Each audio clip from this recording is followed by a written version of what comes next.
Yes. My lord. Lord, if I may broadly first indicate the sequence in which I propose to proceed. My lords, one, I will be taking, first of all, your lordships through the order of reference of 13th January 21. I'll come to that, my lord. May I just indicate the broad sequence? Second, my lords, the prayer that we are seeking in our application for clarification. My lords, third, my lords, the provisions of various statutes and, my lord, the relevant provision in the Constitution insofar as, my lords, the broad scope of the powers under the for the armed forces are concerned. My lord, the relevant passages from Joseph Shine, which I will take some time over because the entire context has to be explained, my lords. And, my lords, thereafter, the grounds on which we are seeking this clarification, which includes, my lord, the unique position of the armed forces, the impact, both real and potential, of such conduct on military discipline and security. And therefore, my lords, why this clarification becomes absolutely imperative. Lord, we will also be referring to some case law and literature. My lords, before my learned senior starts, we have an objection to the maintainability of the application. Would my lords allow me to address the objections on maintainability now, or would we? Who are you? My lords, we have filed interventions in this application itself because this has been filed by way of a clarification. You are seeking to intervene and then raise an objection. Yes, my lords. Oh, okay.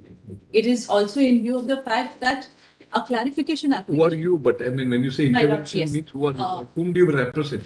I represent an erstwhile member of the armed forces who has been proceeded against under the same ground. Yes. Consequently, I have filed an application. Same here. So we are on for people who have been part of the armed forces who have now been sought. The rights of this clarification to be dragged into the offense of adultery. On my part, would I seek your lordship's indulgence to appear online? I'm sorry that I also, of course, I wanted to be there physically, but only on account of certain medical constraints. But I happened to be a bit away and appearing online. I beg your lordship's pardon. But I'm That's all appearing right. You can address us online. Don't worry about it. Yes. So let her begin. Let her make a point. Let us see where she is going. Yes. It appears to us also as judges to see that there is nothing in there. We don't have to listen to you. That's right. That's right. Let us see how good you mean. How you will. Yes. Very well. My lords, Where is the order making the reference? yes, my lords. My lords, it's dated 13th of January 2021. Yes, we got that. Yes. My lords may notice that this is an order passed by three learned judges. And it's so, as a matter of coincidence, your lordships may just note that the learned presiding judge happened to be, my lord, one of the authors of one of the opinions in the Joseph Shine judgment. Now, my lords, I'll just read this issue notice. Since the clarification is on a 13 January 2021. Sorry, I'm sorry.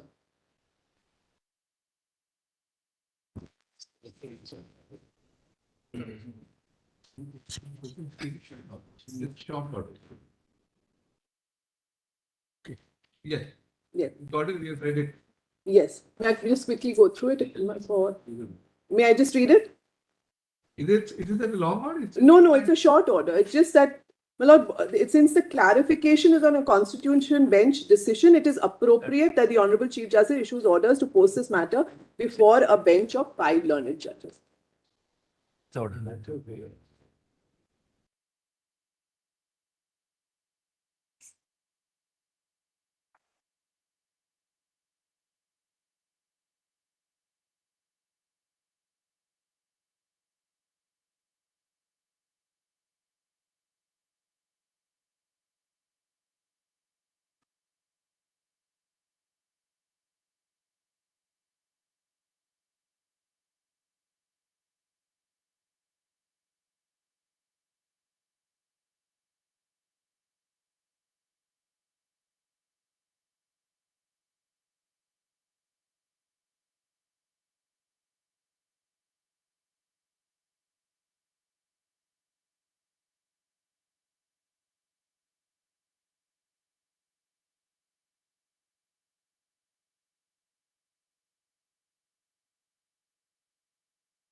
discussing, in Joseph Shine, am I clear in understanding that they were only looking at the penal provisions, IPC, IPC. and they did not have at least the ones that you are now proposing to put across, Air Force Act, Army Act, etc. Yes. Those provisions were not before the court? No, they were not before the court. And I must point out at this stage itself that, my lords, earlier, when 497 was still on the statute books, what was happening was that in similar cases, my lords, there is a provision, for instance, under the Army Act, Section 69, which talks of civil offences. Civil offences, in other words, offences which are punishable under the ordinary criminal law.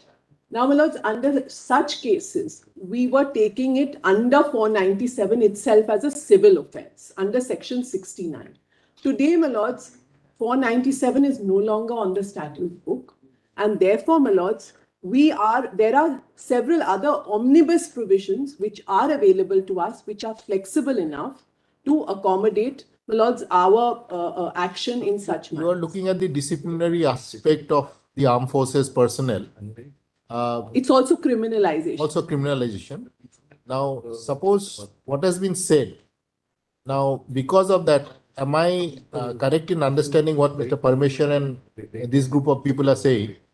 That somebody who gets cleared of the disciplinary action because of the criminal element being taken away is no more subject to the disciplinary action because of the judgment in Joseph's side? My lord, what they are broadly saying is that now that, and I'm not only... You may go ahead. Yes. I'm just sort of, these so, thoughts my lord, are... in a nutshell, what we find, because they are not the only ones, there are, my lords, a spate of cases which have arisen over a period of time, and this judgment is from 2018, where, my lords, we find routinely, first of all, my lords, there has been a huge rise in these cases which has come to the fore. That those are my instructions.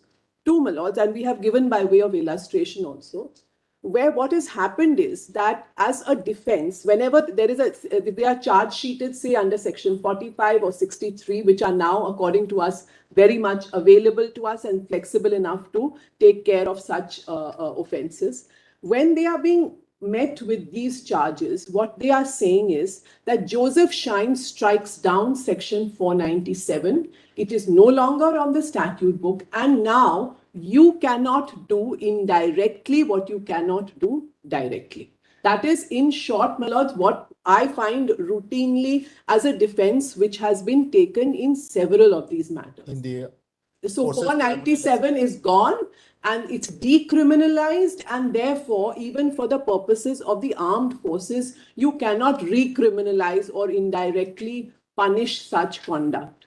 Now, what I need to show to your lordships that insofar as the armed forces are concerned, one, I'll proceed in your own way. I mean, don't yes. let's not give. So very well. I will do that because I need to show the entire context, because what, my lord, 497 in a nutshell looked at was a very peculiarly structured provision. It was archaic, all of that, but it was looking at the offense of, my lord, quote unquote, adultery in the context of marriage, preserving marriage as a social institution. That was the object. And the object, as one of the learned judges also observes, was to control the sexuality of the wife in order to preserve the purity of the bloodline. That was, my lord, that archaic approach to controlling, my lords, the wife.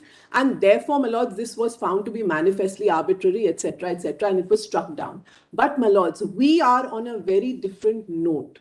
We are not so much, my lords, on the institution of marriage per se, as much as, my lord, as the armed forces who are responsible for the security of the nation. We want to show your lordships how this can impact the operational efficiency and readiness of our armed forces, because this has not been seen at all in that context. And that is what we are concerned with, very simply, operational efficiency, which has a direct nexus with the security of the forces, the security of the nation. So, my lords, it may, because when I look at some of the defenses which have been raised, my lord, it appears to trivialize the issue. We are not here to impose some kind of Victorian morality on anybody. That is not that is not the purpose, and therefore, my lord, I need to articulate how we are going about this. So, my lords, that is the order of reference. May I also show the prayer now that we are, my lords, on it, and I want to just clarify one thing here. If your lordships may just look at the prayer in our application, page 27 of our application, if I may read. A, my lords have that. That person subject to Army Act. You're reading where? I'm reading our application, my lords, the prayer. Also. Page 27. Yes, my lord.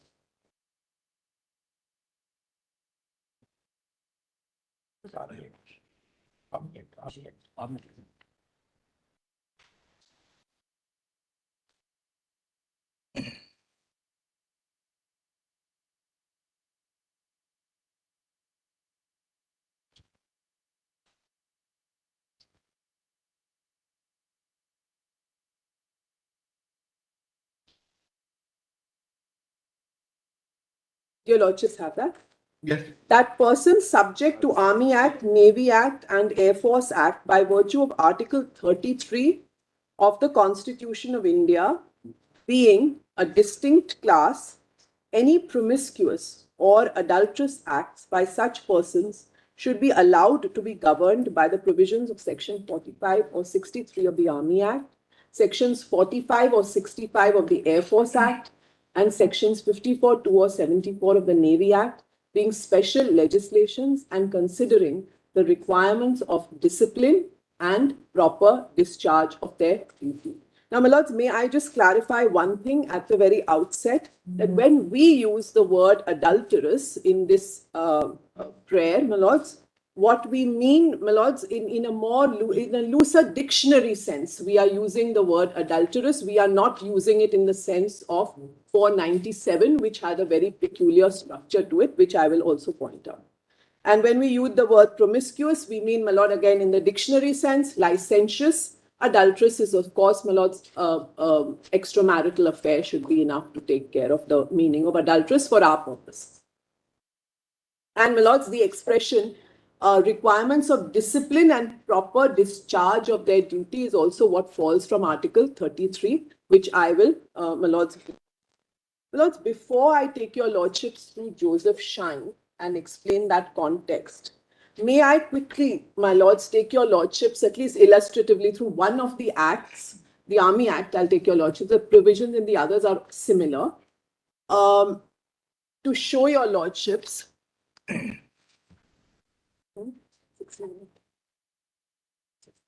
My lords, please take the Army Act. Is it your attempt to show that though for section 497 is discriminatory towards women, Yes. this particular section, there is no such discrimination. Absolutely. My lord, That and is insofar as your absolutely, my lord, insofar as we are concerned, there is absolutely, my lord, we are looking at it as gender neutral.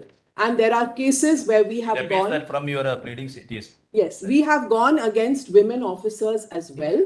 And my lords, now it's a changed situation. We are going to have many more women in the armed forces. That's a reality. And both men and women will have to acclimatize themselves to this new reality. So that's also an important reason why this clarification is required. Now, these are new developments. We have to acclimatize ourselves. But this is, we are, my lord, totally gender neutral. We'll show why 497 was struck down. Lord, may I first take your lordships to section 69, because this was earlier, my lords, the course of the course that was being followed was under 69 and civil offences, when 497 was still on the statute book. Why you correlate your provisions to the Army Act or the Navy Act with 497? Well, Unbecoming of an officer on moral grounds is in itself sufficient. You're not supposed to. absolutely. Criminality is something different. No, my lord, that is also, my lord, for unbecoming conduct, of course, you can be cashiered. You can be cashiered. For, my lords, acting contrary to or prejudicial to military, good order and military discipline, lord, it can be, there is an imprisonment terms. So, my lord, I need to establish all that when I take your lordships through that as to why do we need to criminalize this kind of conduct? Because today the message that has gone down is that insofar as the armed forces are concerned, now that 497 is off the statute books, it is regarded as... Sivan, you're the commanding Yes. mind. When we talk about 497, it is based on gender, man or women. Nothing to do with your official status. Correct, absolutely. Nothing to do with the official status. Now, this court tests on the anvil of the requirement of the Constitution, reference to 497. It has nothing to do with your status, whether you're in army or in civil services or anywhere else. Correct. So, this is in the broader aspect. Yes. If you filter down, say, sorry, it's persons who are serving in my organization are to be tested as per the provisions of this organization with respect to their conduct. Right. You will be right in saying, subject to what they say. But if you ask them, sorry, even if 497 has been struck down by this court, but as long as you are serving my institution, 497 will remain as a part No, of we are not saying that. We are not saying that at all. We are saying... Yes, 33 there. 33 is we are not seeking to punish them, my lord, under section 497, the erstwhile provision. We cannot do that. That's off the statute book. All I'm showing your lordships is that it was a civil offense. It was on the statute book at the relevant time. We used to go under section 69 oftentimes in such cases. That's what I want to show your lordships. But today, there are other provisions on the statute book which are flexible enough to cover such situations of various different kinds of either unbecoming conduct or a conduct which is contrary to military order and discipline. Please see, my lord, 69 first. 69. Yes, 69 first. My lord, I'm just trying to show your lordship the background that we went under 69 earlier. Now we are going under a different provision. Civil offences. Lord, civil... the Army Act. Army Act. Civil offences, your lordships might note, is defined under section 3 into brackets 2 of, my lords, the same act. Civil offence means an offence which is triable by a criminal court. So, for instance, my lord, 497 was a civil offence. Now, please see 69. Subject to the provisions of section 70, any person subject to this act who at any place in or beyond India commits any civil offence shall be deemed to be guilty of an offence against this act, and if charged therewith under this section, shall be liable to be tried by a court-martial, and on conviction be punishable as follows, that is to say, if the offence is one which would be punishable under any law in force in India with death or with transportation, he shall be liable to suffer any punishment other than whipping, so and so, so and so. In any other case, he shall be liable to suffer any punishment other than whipping assigned for the offence by the law in force in India or imprisonment for a term which may extend to 7 years or such less punishment as in this act mentioned. Now, my lords, this was, my lord, it says shall, which means that it was mandatory. But, my lords, be that as it may, now that section 497 is off the statute books, we now look at, my lords, for 45 and 63. These are two provisions. Please take 45, and I will be, my lords, at a later stage dwelling a little bit on what this really means and what is the purpose of section 45. Please see 45. Unbecoming conduct.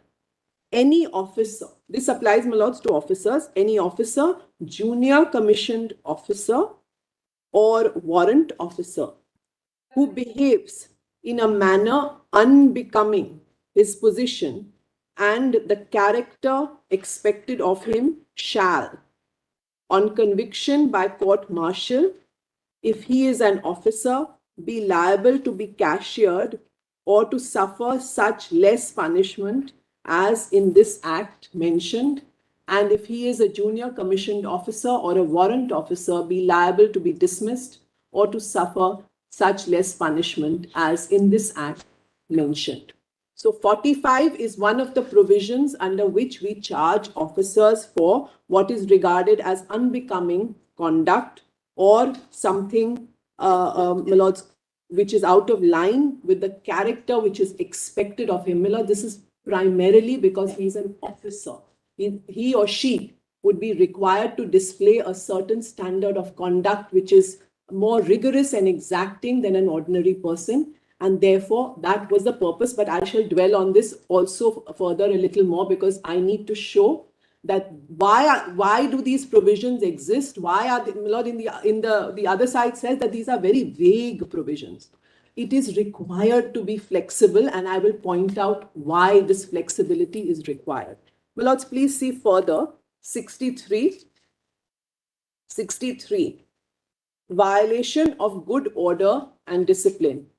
Any person subject to this act who is guilty of any act or omission which, though not specified in this act, my lord, please note this, though which not specified in this act. So as of today, my lords, 497 is not specified in this act. Adultery or extramarital affair may not be specifically mentioned in this act, which, though not specified in this act, is prejudicial to good order and military discipline, shall, on conviction by court-martial, be liable to suffer imprisonment for a term which may extend 7 years or such less punishment as in this act mentioned. Now, my lord, the other lesser punishments are, for example, you may lose your rank, you may be, my lords, you may lose your position, etc., etc. So there are many other lesser positions. But, my lords, what I want to emphasize over here is that it is any conduct which is prejudicial to good order and military discipline can be, my lords, punished. It is still a criminal offense. It has to be a criminal offense. If it is any act or omission, an act or omission not specified in this act, which is prejudicial to good order and military discipline. Please keep one thing in mind. Yes. This court, after examining in totality, the provision has been held to be violative of Article 14 and 15.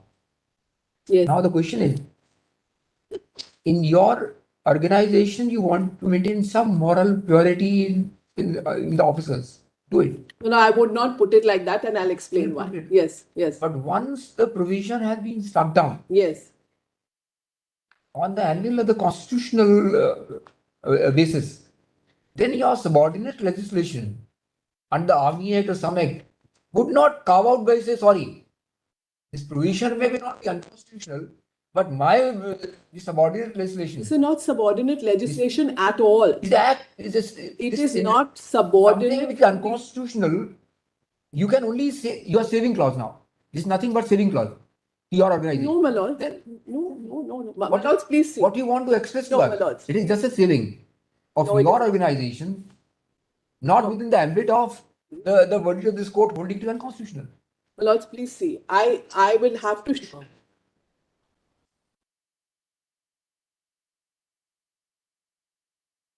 Under your Army Act, if you want to take action, take the action. That is what we need. We are proposing to do. Who is coming forward then? Well, somebody test. That's the whole point. That is tested. No, my lords, that is the whole point. What has happened is this, please, and why we need the clarification from this court and from a 5-judge bench. And that is why the 3-judge bench, my lord, felt it necessary. It did not simply dispose of the matter and say, you decide in individual cases, let it be decided. Why? My lord, one, after 497 being struck down, there has been a spate of cases where all sorts of, my lord, things have come to light and are being, my lord, either they are in the process of being, my lord, those officers are being charge sheeted, or it is already in court-martial, or it is before the AFT. It is pending, my lords, at various levels and at various stages. Some they may not have been charge sheeted at all. Now, my lords, the message that seems to have gone through, and I think, my lord, I need to elaborate a little bit on this, that now this conduct, that is an extramarital affair by either an officer or any personnel in the armed forces, is permissible conduct. It is now, because of Joseph Shine, which, my lord, it takes it much further than just gender parity. I need to point that out. In fact, some of them, my lord, can be misinterpreted. Now, the sense is, the message that has gone down, that this is permissible conduct. It has nothing to do with military discipline.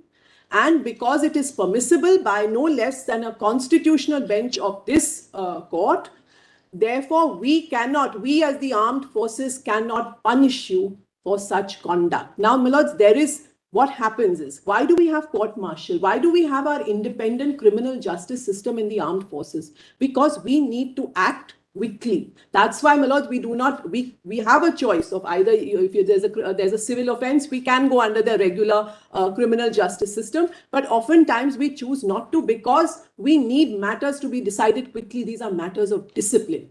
So therefore, we go, my lords, the whole idea of a court martial and having a separate system is to ensure that speedy, that certainty of outcome, immediate outcome. Now, what happens is this: when matters are pending all over the country, different units, this is happening. It is disturbing, my lord, the cohesion of units, and I need to dwell on this for some, my lord, I need to elaborate this. When all this is happening, my lord, look at the chaos that it is taking place. Look at the uncertainty it is breeding. And it leaves us completely powerless to do anything, because every time, my lord, there is a charge sheet, there's a quashing application. Our officers are running from pillar to post to try and to defend it. Sometimes, my lord, in one or two cases, yes, we have succeeded in saying, but my lord, look at the rounds of litigation. There's a charge sheet, then you defend it. Then, my lords, the order is passed, then it goes back again into the court martial. So, my lords, this is not a good thing for the armed forces, which the whole purpose is that a court martial has to work quickly and efficiently. Now, if we are going to be paralyzed at this, that's why it requires a clarification. You are testing not to your organization alone, you are testing in totality. My lords, I will deal with all of the that. man serving in some civil service. Yes. Is that man is not supposed to maintain that standards of morality? No, he is. Which you are expecting My lord, from army personnel? my lord, I have not opened my case on morality. You have to examine. I have not opened my case yet on morality. So please, my lord, I would request your lordships to just Unbecoming allow conduct. me. We'll say, My lord, what is let us unbecoming clarify. conduct? What is, I have not opened my case on that. So please, my lord, allow me to do that, and I will make my case good. It is not so much about, my lord, morality, Victorian morality and all of that. My case is purely and simply, my lords, on what is military readiness, operational efficiency, which impacts our security. We are only on that, my lords, and I will show why all this adds up and how it can have a serious impact. I have had a discussion with the officers on this. There have been real cases where this happened. Let me explain then, my lord, straight away before I go to. Just one minute. Now that she's pressing the application. Of course I am. Yeah. Would your lordships first hear out our objection? Because there's something substantial to say on the objection. Because in the normal course, a matter of decision is referred on issues. Since there is no issues that have been formulated, we had certain substantive objections on the very maintainability of the application. Now that before she gets into the merits, I would want to appraise your lordship of what our objections on the maintainability are. And we're not shying away from an adjudication on merits, but I think this is a matter where your lordships must first understand at the outset, what our objections on the maintainability of the application itself is. But we must also understand why they are coming up with that clarification petition. She's explained that No, I haven't opened. Your objection, but what exactly is their case? The prayer has been placed. The prayer has been placed. So I'm entirely in your lordship's hands. Your lordships want to hear our objections first on the maintainability, because this is a very unusual case where a clarification. Three judges felt that five of us should give our attention to this problem. So already kind of it has entered this court. That was because they were seeking three couldn't have anywhere clarified five. Simple. For the simple reason that they shouldn't have clarified what five judges. Judges could have said that no clarification is needed. We often do it. So my lords will, it's entirely up to your lordships to see whether your lordships hear the objections first or then get into the merits. We have serious Aristotle somewhat has been crossed when the honorable three judges. I'm sorry, Mala, that was ex parte. I'm sorry. With all due respect, that was ex parte. Three couldn't have clarified a fact.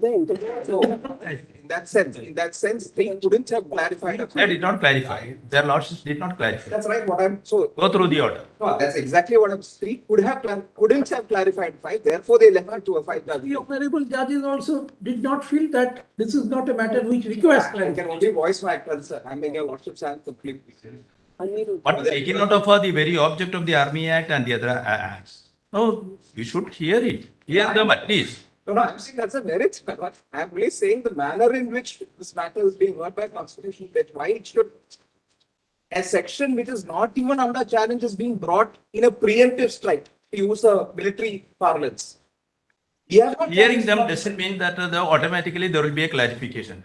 Question is whether it requires a clarification or not. So let them present their case. Why you are standing in the way of their presenting the matter? I'm obliged. Lords, before I take my lords to this whole morality issue, which I do want to disabuse my lords of, but I just want to point out Article 33 so that it becomes clear that there is also, my lords, a lot of case law on Article 33, which at a later stage I will refer to. But, my lords, insofar as the armed forces are concerned, they are a class apart. They are a class apart. So even, my lords, on moral standards relating to other matters, there is a different set of standards which is expected of the armed forces. Please see. Yes. My lord, the Constitution, Article 33. Power of Parliament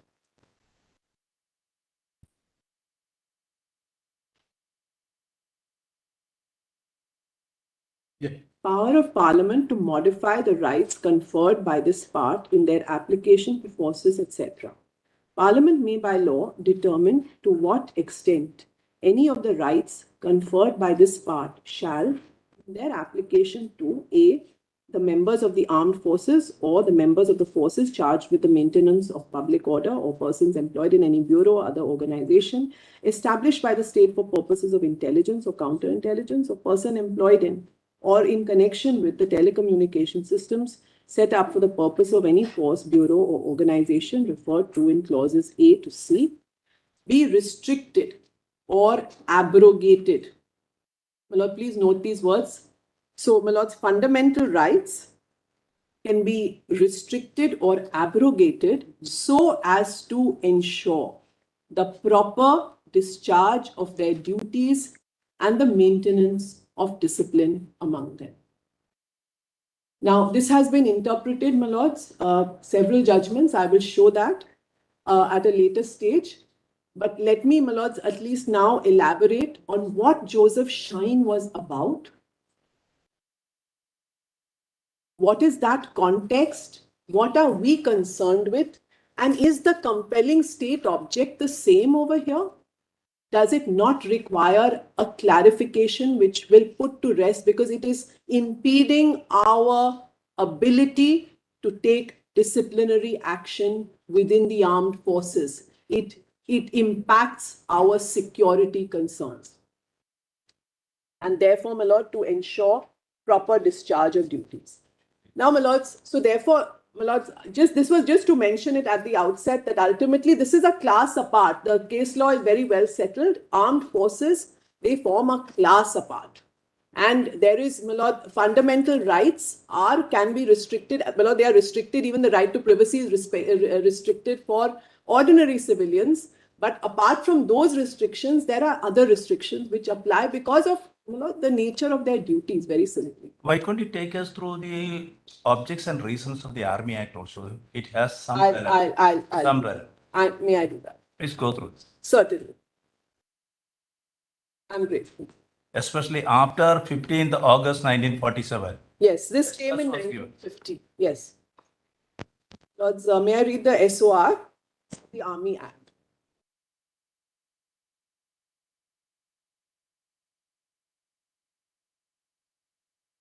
Statement of objects and reasons.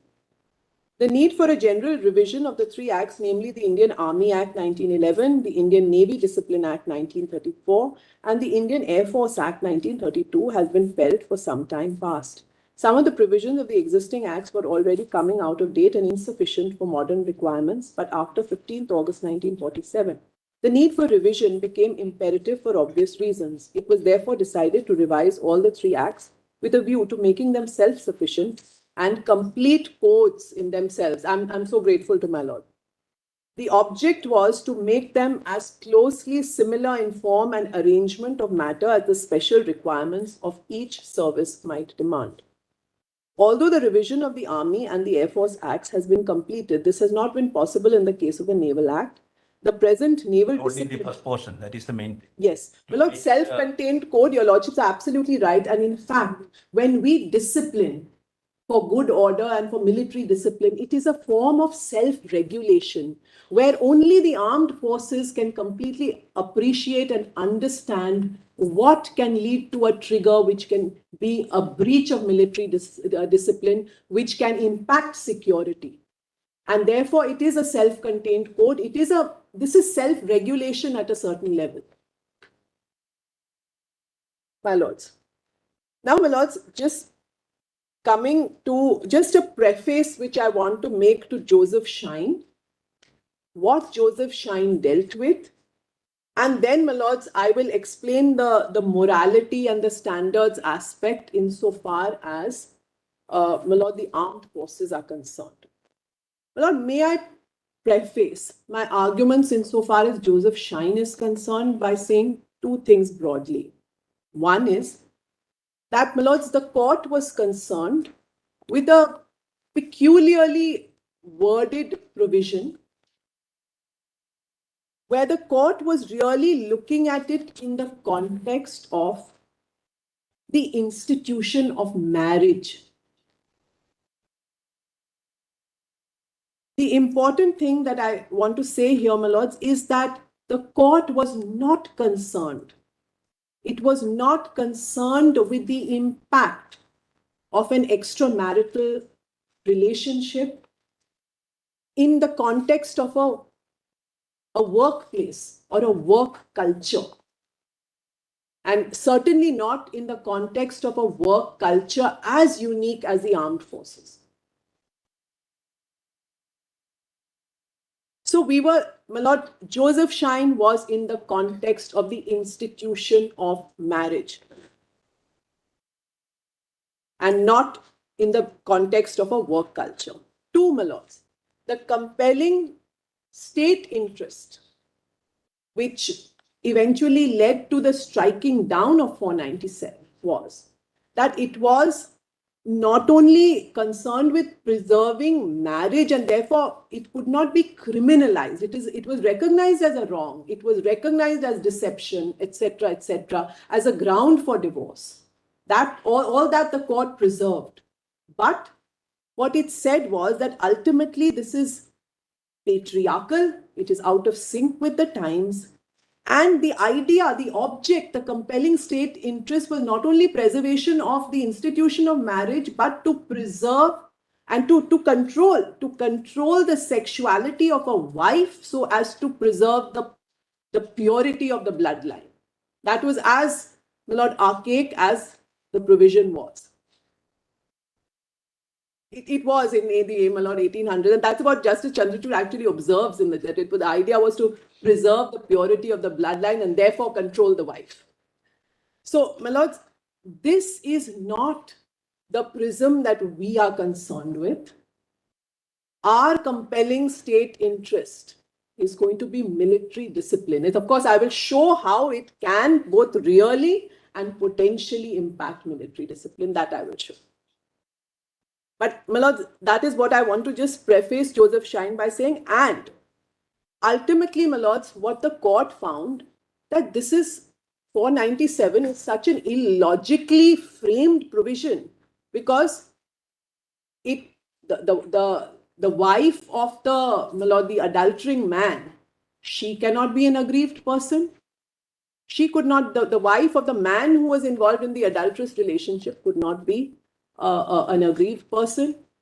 My lord, the wife who was actually involved in the adulterous relationship, she was not even an abettor. She could not be an abettor either. It was the man, the so-called adulterous man, who was the perpetrator. He was the seducer, etc., etc.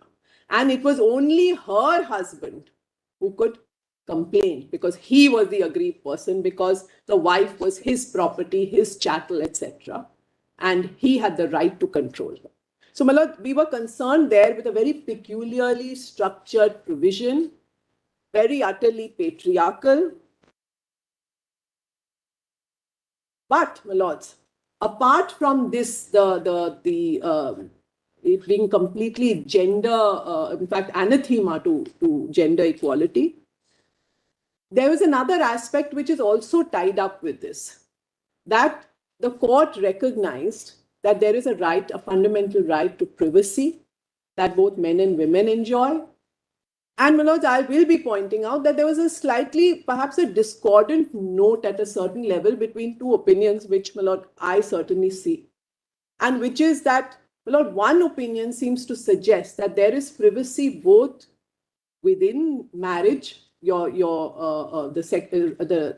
right to sexual choices within marriage, as well as outside of that relationship with a third party as well. That is what one of the judgments certainly seems to suggest. So, my lords, whether this will also be used, because that is also being used as this is our right to privacy, even to have an extramarital affair. Whereas another of the opinion, Justice Malhotra's opinion, my lords, says that no, you do not enjoy Article 21 protection for the purposes of an adulterous relationship. So, my lord, there is a little bit of a discord there. But eventually, my lord, there are observations which seem to suggest that in no situation other than those which have been identified can any such conduct within or outside of marriage be criminalized. So what is therefore a criminal offense? What do you need to show in order to criminalize something? There has to be a societal interest, etc. And the court seems to find at paragraph 58, which I'll show your lordship, that only in these situations can you criminalize, which includes, my lord, for instance, domestic violence or dowry, etc. But therefore, the question arises then, my lord, the armed forces, that was never an issue. In fact, no workspace or no fallout of an extramarital relationship in any workplace, whether a civilian workplace or the military workplace, has been taken into account at all. So, my lord, even in ordinary, my lord, corporate organizations today or in a university today, you have to make a disclosure, for instance, if the professor is in a relationship with his student, or, my lords, in firms also. You have to make, even if it's not an extramarital affair, is that not nobody questions that? Why? Because it can have an impact on the relationship. If you are a professor in an extramarital relationship or a relationship with your student, for example, there can be bias you show. So therefore, disclosures are essential in those, in a work, in any other work environment as well. But when we are talking of the armed forces, it's a very different and unique ecosystem. So, my lord, before I get into Joseph Shine again, let me just identify those areas where this can have an impact on good order and military discipline, how this can be, and what is unbecoming conduct. These two provisions. Is there any definition of unbecoming? Well, there are some judgments. We have some literature on this. But, my lords, a lot of the time it has been described, it's vague, it's rather omnibus. But there is a reason why it is so. Because in matters of military discipline, you cannot always anticipate what is going to happen. So the judgments also recognize that you have to have sufficient flexibility to be able to deal with the situation that you have to deal with. And what is unbecoming conduct ultimately, and why do we lay so much emphasis on unbecoming conduct? I must explain that. Because this unbecoming conduct in civil life in view of Joseph Shine has become a becoming conduct. My lord, I would not say that, but I would say that it cannot be criminalized. It's okay. It's Right. So, my lord, criminally becoming conduct. it is, my lord, it's permissible in terms of it's not Whether criminally. in the armed forces, we can import Yes, I'll address that. same becoming conduct and transform it into unbecoming. Right, right. So, While you are looking this judgment, Shine's judgment, one particular portion you will have to give some advice. See, it is this. Viewed from the said scenario, the provision really creates a dent on the individual independent identity of a woman when the emphasis is laid on the connivance or the consent of the husband. yes. This tantamount to subordination of a woman where the Constitution confers equal status. So it is a husband decides. Correct. Just Correct. My lord, I'm going to, in detail at a later stage, I'm going to go into Joseph Shine. But, my lord, I'll just.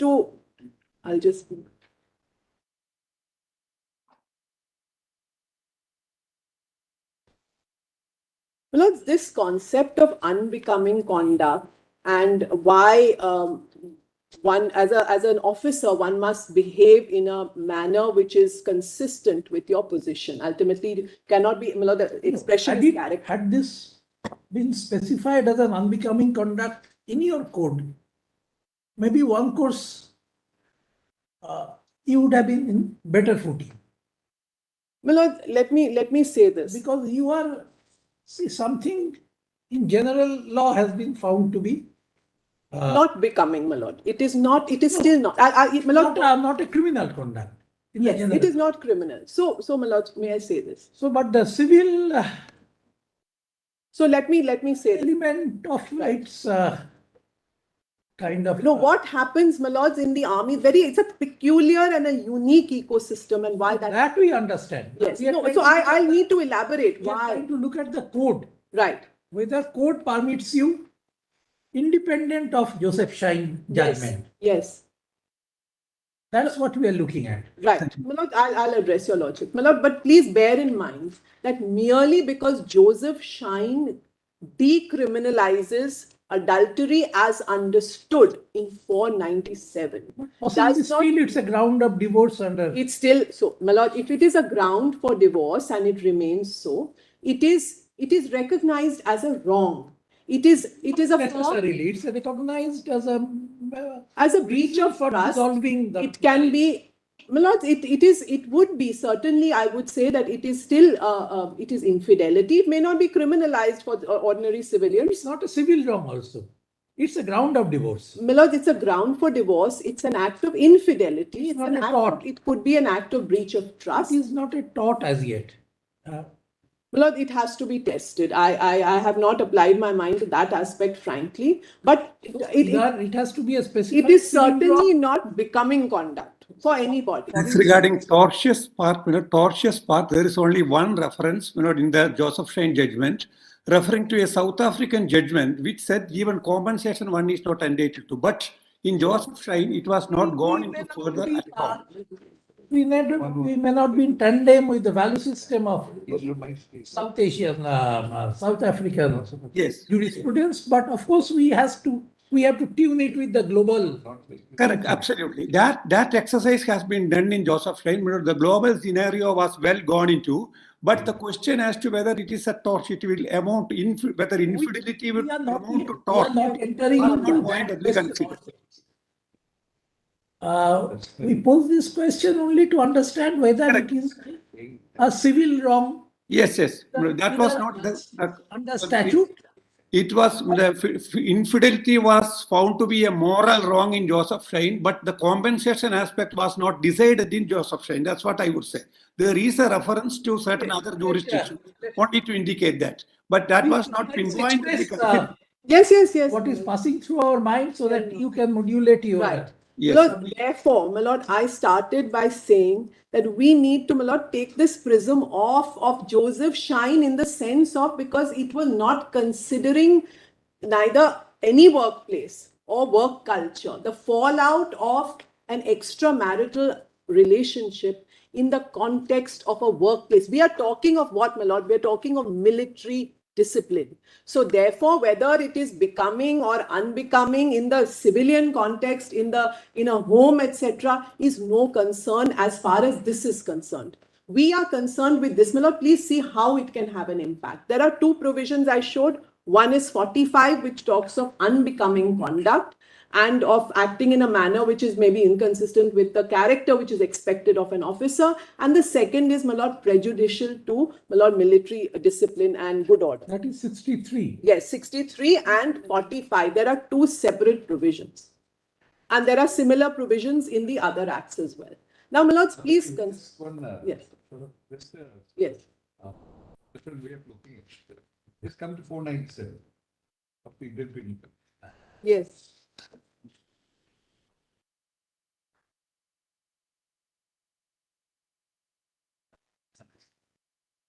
Whoever has sexual intercourse with a person who is and whom he knows or has reason to believe to be the wife of another man without the consent or connivance of that man, such sexual intercourse not amounting to the offence of rape. That's right. Now, you take a situation where a person in the army officers, he has an extramarital affair with wife of somebody, and the husband of that lady, she has no objection. He has no objection. He consents. He connives. It remains, however, an extramarital affair. So, will it be an offence under Section 497? Lord, under 497, it may not, because it has... It will not be. Yes, but under my law, yes. Under your law, will it not be absolutely a reprehensible conduct? Absolutely. Yes. Because, very simply, suppose he is an officer. Yeah. My lord, there are people under his command. That's it. Now, my lords, in the army, the most important factor which I am emphasizing here, Character. the cohesiveness of the unit, the bonhomie and the fraternity of the unit has to be kept together. Yeah. Now, my lords, these are persons who under your command have to be willing to do or die. Just Yes. tweak it. Correct.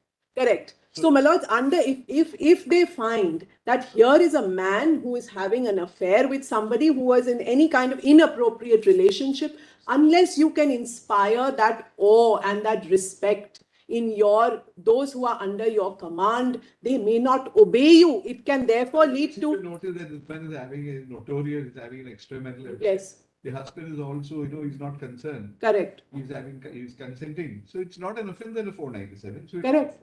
So you will still be able to proceed under your law. Correct. But, my lords, there may be cases where it would have been an offence under 497, but I can still proceed under my law. Because, my lord, it's a simple thing that if, my lord, there is a certain, my lord, a cohesiveness which is attached to a unit in the armed forces.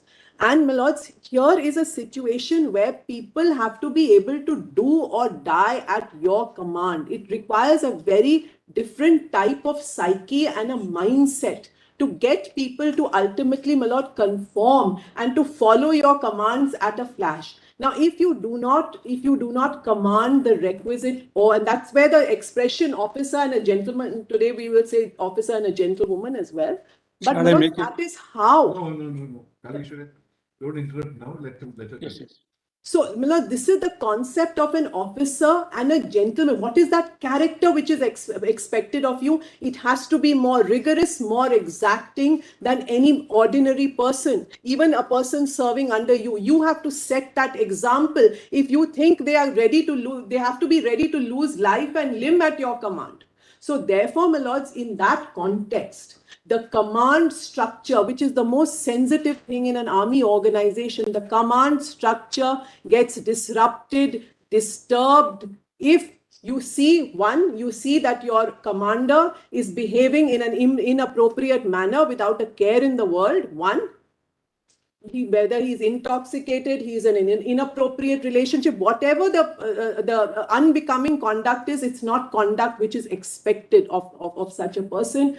It is likely to lead to not just insubordination and a breach of military discipline, but it can actually imperil our security concerns if they refuse to act upon his orders. That is point number one. Secondly, my lords, it can also have an impact this way. Unbecoming conduct. Please see, suppose there is a person in a commanding position and with his subordinate, he is in an extramarital affair or some kind of affair, even if it is not extramarital, my lord. Please see this. If your unit members who are supposed to function as one body, one group, one complete cohesion and adherence, if they feel that you are going to favor this person or there is some favoritism being shown because of a relationship you are in, again, my lord, this can trigger off, my lord, nothing less than a mutiny. It has happened. It can trigger off something very serious. And here, my lords, we are in situations where you may be serving out there, you may be living together in barracks, you may be serving in some very arduous situation, you may be out in a submarine for months on end. If you have a situation and your people in your unit are not willing to obey you because you have acted in a manner which is unbecoming, then, my lords, it's a very serious security concern. Very serious. So, my lords, I would not overemphasize the morality bit. You omitted to say one thing. I'm sorry. You said that they are to work as a unit. Yes.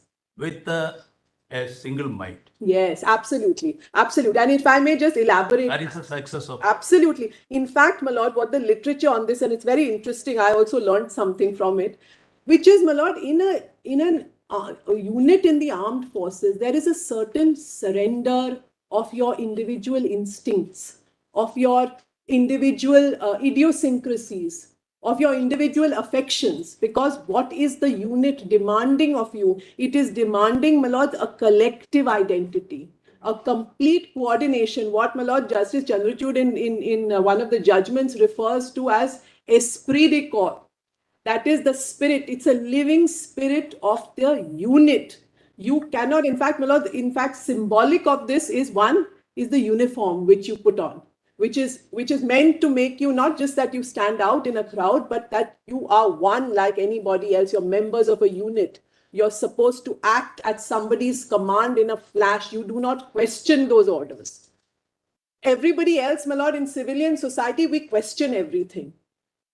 We show our individual identities. We wear our diversity perhaps on our sleeve, but you cannot do that in an armed force. You have to act when you are told to act. You have to be willing to give up your life if you are told to do that, and to kill, of course.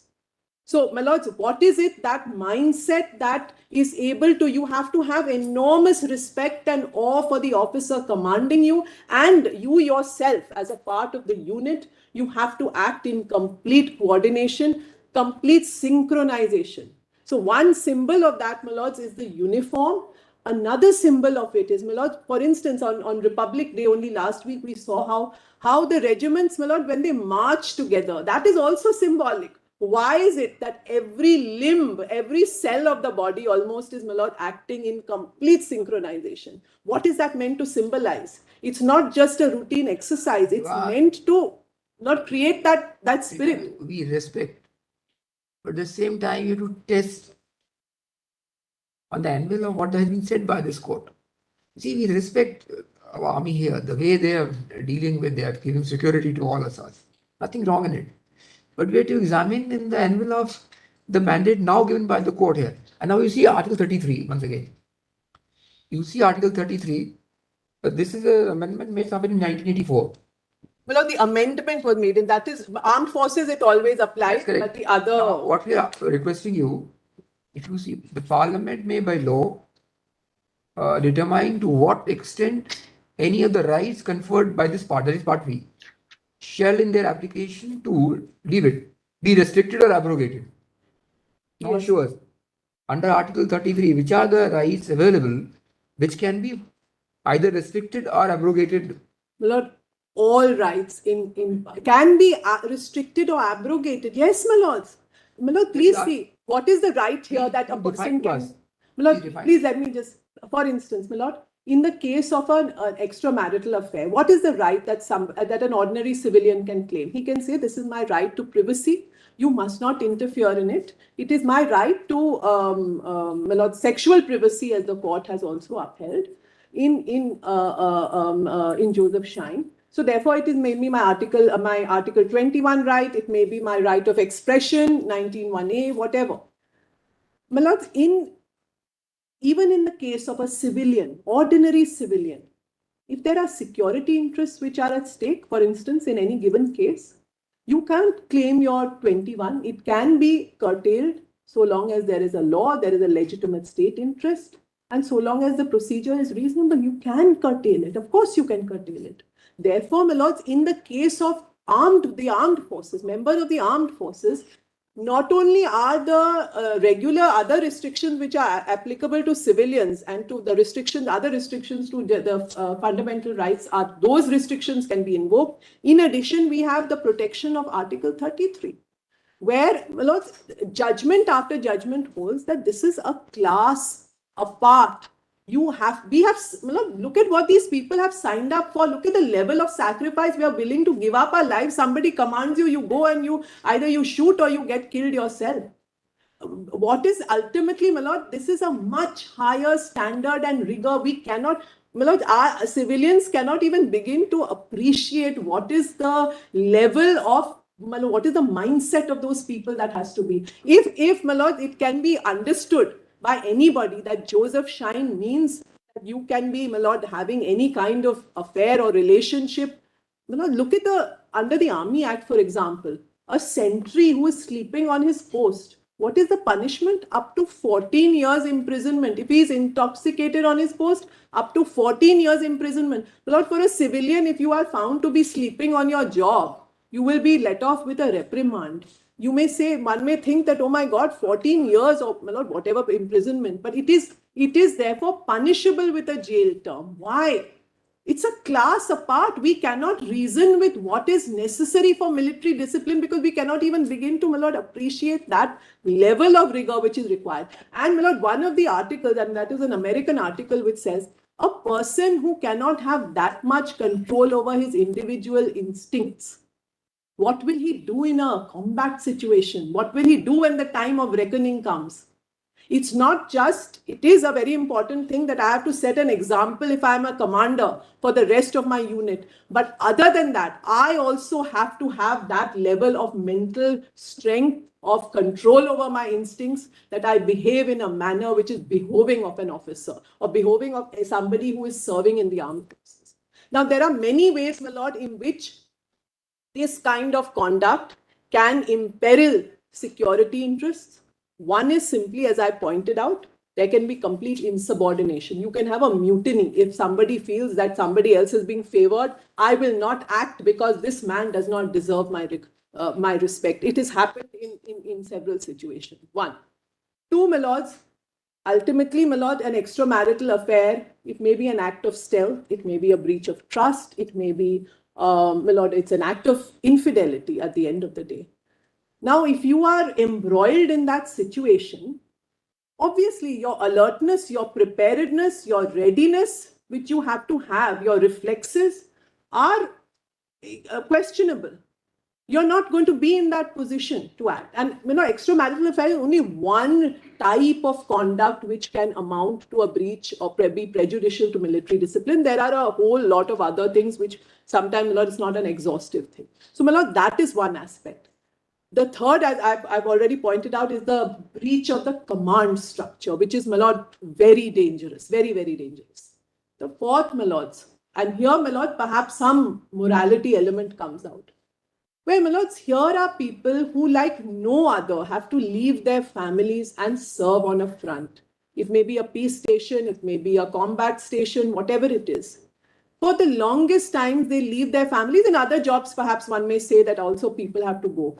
But do they go with that uncertainty? Am I going to come back? Am I going to see my family again? In such a situation, my lords, if in that my lord, situation, a member of the family or a spouse is in a relationship with somebody else, whether civilian officer, whatever. Milord, can as an employer in the armed forces, Milord, can the Union of India turn back and say that I will turn a blind eye to this? It doesn't matter to me whether your family is in harmony or there is integrity in your family. Your integrity as a family, your well-being, your harmony matters to us as employers. Otherwise, we will not have people who will be willing to give up their lives and go there on the front. So therefore, my lords, we cannot turn a blind eye as employers. We have to have public confidence. They have to have public confidence in us to raise their morale so that they can fight for the rest of us. So, my lords, these are the various factors. So what you are trying to say is that first and foremost, Constitution itself under Article 33 Yes. recognizes a different or a higher standard of benchmark for discipline, Yes. and the discipline that you expect in the domestic sphere, so far as the armed forces personnel are concerned, it has to be replicated in a combat situation also. So therefore, there cannot be any compromise on the standard and discipline and the benchmark that you set higher, which is constitutionally recognized. Yes. Yes. Under Article 33. Yes. Plus, my lord, as I have explained, it can have either a real or a potential impact on my ability to perform my duty. So I don't even have to, my lord, as a employer, I do not even have to wait for instance, if say a commander, an officer is having an affair over there, I cannot wait to see whether that actually impacts in a combat situation. Will they obey him? Will they not obey him? We don't wait to see that. Cannot be waited. We cannot afford to. If he is behaving in a certain way, if he's conducting, we have to act immediately. We have to, because we cannot risk that insubordination or that unrest in the unit. It is not a domestic affair. It's not, because this is the fallout. As I said, my lord, even in so many civilian situations, you have to disclose when you are in a relationship, in an ordinary work environment. My lord, in an army, what we are talking about something so different. So therefore, my lords, this stands on a very, very different footing. And when even Article 33 says, my lords, it says restricted or abrogated so as to ensure the proper discharge of their duties. So therefore, we can abrogate it at the very inception. We can act. When you are in an affair, if you are found out to be in an affair, or whatever it is, you are intoxicated on duty, etc. We don't wait to see whether your intoxication is going to... What you are calling upon us to do it? No. No, what you are calling upon us? I'm only calling upon your lordships to simply clarify that I am not, because of Joseph Shine, I am not precluded from acting under 63 and 45 and whatever other provisions under Navy Act, similar provisions under the Air Force Act. I am fully within my rights to act.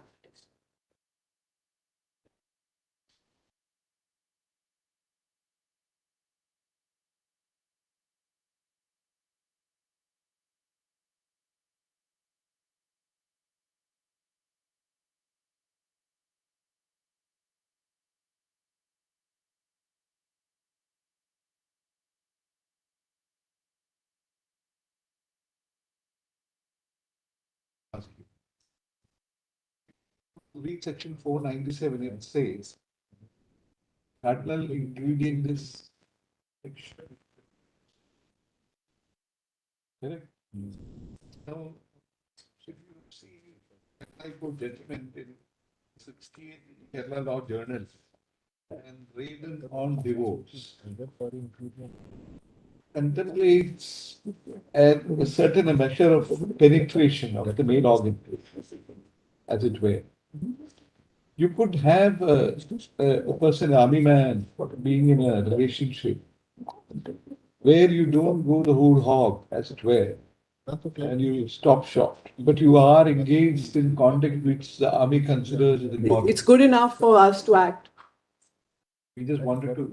Yes, There yes. are areas, gray areas, My lord, because. where this judgment will not stand in the way. No, You don't yes, have to. yes, because ultimately, my lord, what are we concerned Yes, with? yes. We are not concerned with the purity of the bloodline. That would have some effect. Concerned with that. We are concerned with military good order and discipline. That's right. You don't have to prove what you're trying Yes. to say is that you don't have to go whole. No, none of that.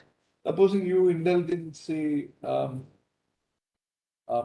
oral, what is called oral sex, or whether you indulge in what is called unnatural, with that, because No, that may sodomy, etc. That may fall within disgraceful conduct. disgraceful conduct that's That's- covered by that. So you have to be very clear what we are actually saying. No, we are concerned in this application. Actual sexual intercourse will be No. covered by 497. Not an The way extra. 497 doesn't stand in the way. Yes. See, if it is not covered by 49, the ingredients of 497, you don't come under the shadow of that judgment at all.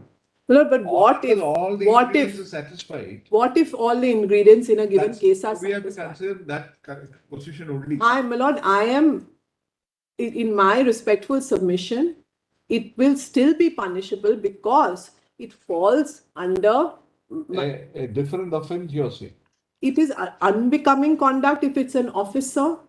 And second, my lords, insofar as 63 is concerned, it may be prejudicial to military good order and discipline.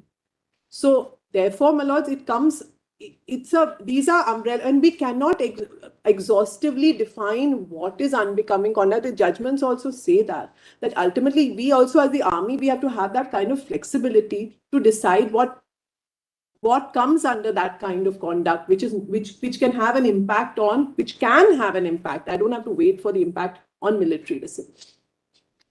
But what has been declared to be unconstitutional for the common man, if you make just as a generality and Yes. from a special class, can you actually resurrect it and make it a distinct offense under the section dealing with general offenses? Right. So, my lord, that is the reason we are here. We are not here, my lords.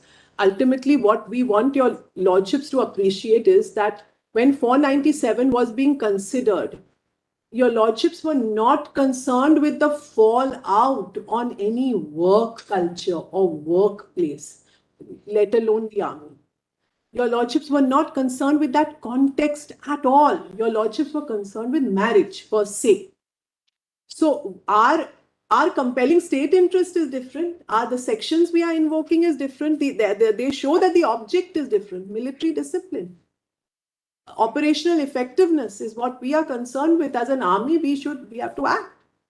And anything which imperils that, whether it is your drunkenness, whether it is your extramarital affair, whatever it is. Disgraceful As long as conduct. you don't, Disgraceful conduct, you mean. as long as you don't actually rely on 497. No, we can't. The 497 is So if you don't rely on 497 and it falls within the contours of a separate distinct offense under the Army Act, Navy Act, whatever. I mean, okay. not distinct. Anyone stop you Why? from doing it? So 63, that's what I wanted to show your If you lordship. can bring it under that. This question has fallen on many occasions under Article 22. At the double jeopardy. Yes, There are last case law. yes. Separate offense. What? Because there is a subtle distinction. Because you might think that they're overlapping. Well, 63 They can says, constitute distinct offences. There is a large body of case law right, under 22. right. Double jeopardy. So section 300 of the CRPC, which Lord, it would be double jeopardy if the object is the same. We're trying to tell Yes, you. it's not. If you have a distinct offense, which perhaps borrows part of what is contained in 497, it would not make it the same offense. No, we are charge sheeting them under my lord 45 and 63, where we say that this is conduct. You are having an extramarital relationship. And because my lord 63, please note, it says, it talks of a person who is guilty of any act or omission which though not specified in this act. It's not specified in this act. So I do not need to have a specific a provision which says that X Act comes under 63. I can, my lords, any act, including an extramarital affair, any communication, for example, an obscene communication, for instance, my lord, if it is not otherwise. All of that is there. I mean, you are free to do that. That is, my lord, what we want. Absolutely, you are free to do that. My lords must say that because, my lord, please see, it will put an end to this uncertainty and confusion. Part of the army discipline. That is what we want your lordships to say. That is, my lord, there's actually a lot of literature on this. There are judgments on this. Either I can put it in the form of written submission, or I had actually intended to take your lordships through Joseph Shine. Which part you want us to? No, actually, there was a lot. Yes.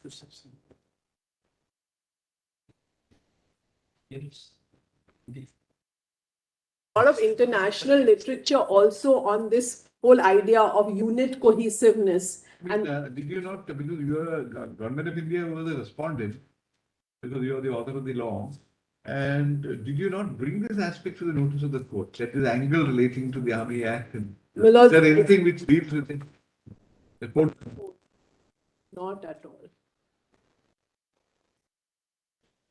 And also, my lord, suddenly people seem to believe that this is some kind of carte blanche or license.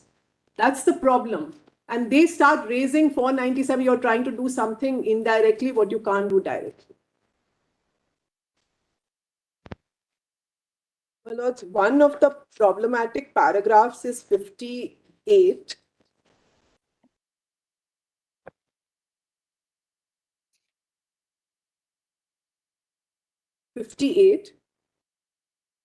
At page 101. Treating adultery an offense, we are disposed to think it would tantamount to the state entering into a real private realm.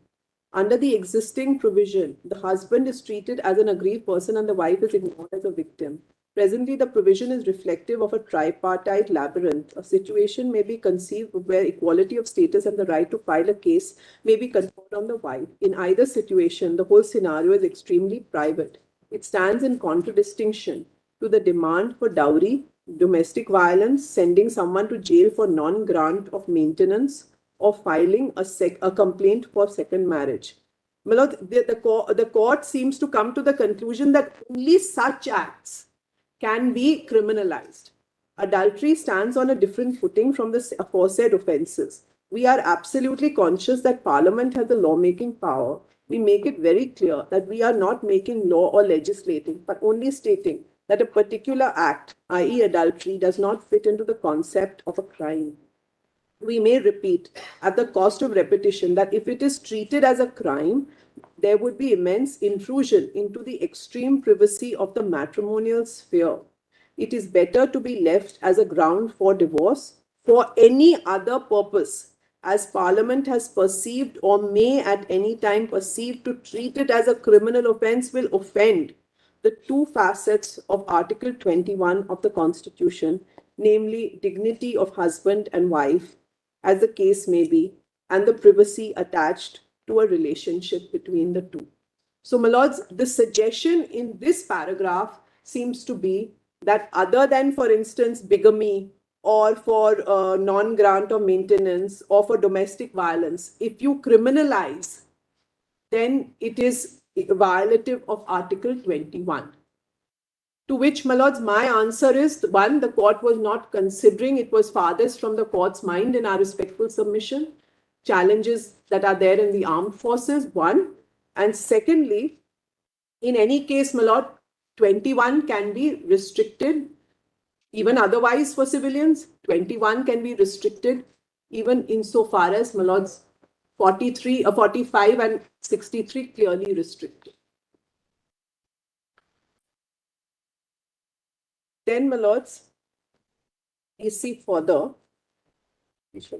Lord, can I take your lordships more in a little more detail through Joseph Shine?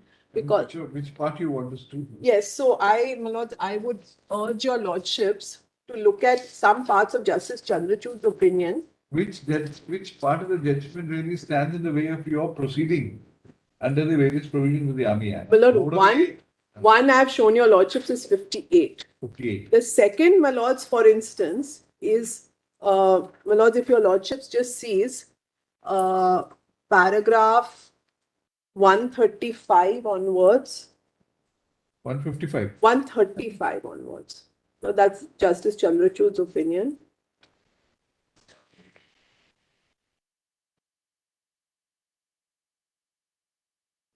Please see 135 at page 135. In 19th century Britain, married women were considered to be chattel of their husbands in law, and female adultery was subject to ostracism far worse than male adultery because of the problem it could cause for property inheritance through illegitimate children. Consequently, many societies viewed chastity together with related virtues, such as modesty, as more central components of a woman's honor and reputation than of a man's. The object of adultery laws was not to protect the bodily integrity of a woman, but to allow her husband to exercise control over her sexuality in order to ensure the purity of his own bloodline. The killing of a man engaged in an adulterous act with one's wife was considered to be manslaughter and not murder. In R versus Morgridge, Judge Holt felt a man is taken in adultery with another man's wife if the husband shall stab the adulterer or knock out his brains. This is bare manslaughter, for jealousy is the rage of a man and adultery is the highest invasion of property. Now, please see. So that is, my lord, the compelling object of the law, to preserve the purity of his bloodline. Coincided with private property. Chattel. Because, Chattel. no, because the bloodline had to be preserved for inheritance. Correct. Yes, yes, yes, yes. Ms. Then, my lords. Ms. Diwan, this Justice Chandrachud's judgment, para 135, protecting the purity of his own bloodline. There's a biological logic. Yeah. If man were able to procreate, this paragraph will not stand. Yes. Yes.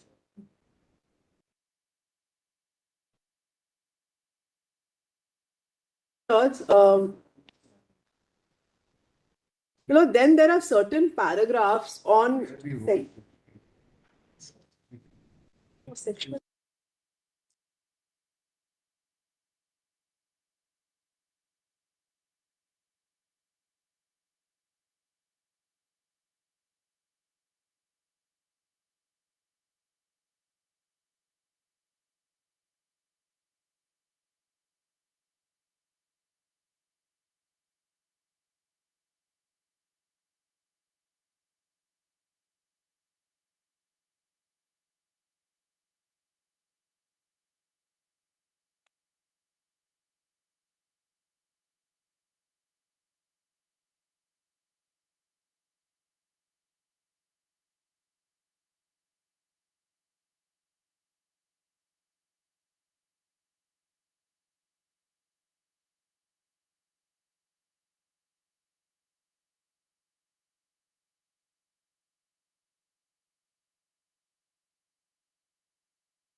Now, my lords, please come to para 147. Because ultimately where this builds up to is to suggest that there is a right of sexual privacy both in marriage and even in choices outside of marriage, even if you are married. That is what it seems to suggest. So, 147. Moving on to the effectiveness of the provision at hand, the court remarked that criminalizing adultery did not help save a failing marriage. The court remarked that it was obvious that once a spouse was accused of adultery, the consequence was generally intensified spousal conflict, as opposed to the possibility of family harmony. Existing families face breakdown with the invoking of the right to file an accusation. Even after cancellation of the accusation, it is difficult to offer emotional recovery between spouses. Therefore, the adultery crime can no longer contribute to protecting the marital system of family order. Furthermore, there is little possibility that a person who was punished for adultery would remarry the spouse who had made an accusation against himself or herself. It is neither possible to protect harmonious family order because of the intensified conflict between spouses in the process of criminal punishment of adultery. So, my lords, it's everything is being looked upon from the prism of marriage. How to save the marriage? Can we save the marriage by criminalizing it? That's the whole, my lord, approach.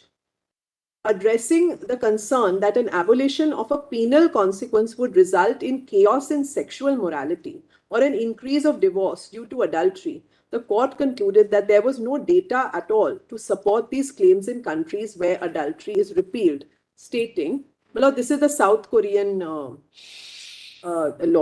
Rather, the degree of social condemnation for adultery has been reduced due to the social trend to value the right to sexual self-determination and the changed recognition on sex, despite of punishment of adultery. Accordingly, it is hard to anticipate a general and special deterrence effect for adultery from the perspective of criminal policy, as it loses the function of regulating behavior. Now, my lords, please see, finally, at the middle of that page, finally, the court concluded its analysis by holding that the interests of enforcing monogamy, protecting marriage, and promoting marital fidelity balanced against the interference of the state in the rights to privacy and sexual autonomy were clearly excessive and therefore failed the test of least restrictiveness. Then, my lords, come the Ugandan constitution. Please look at 152 now. My lords, main reason is that the view is was that in a civilized society, the male chauvinism has no role. Look, that is That was definitely not the the reason main. in the other decision. And chat women being treated. Because see the ingredients to constitute the offense. Yes. Adultery. It was specifically considered. First one, sexual intercourse between a married woman and a man who is not her husband. Second, the man who has sexual intercourse with the married woman must know or has reason to believe that she is the wife of another man. The third one is important. Such sexual intercourse must take place with her consent. That is, it must not amount to rape. Another offense. Third one, that is the main thing. The last, fourth one. Sexual intercourse with a married woman must take place without the consent or connivance of her husband. After stating all these things, it was held. If a man has sexual intercourse with a married woman with the consent or connivance of her husband, he does not commit the offense of adultery. That means it is the man who decides. Correct.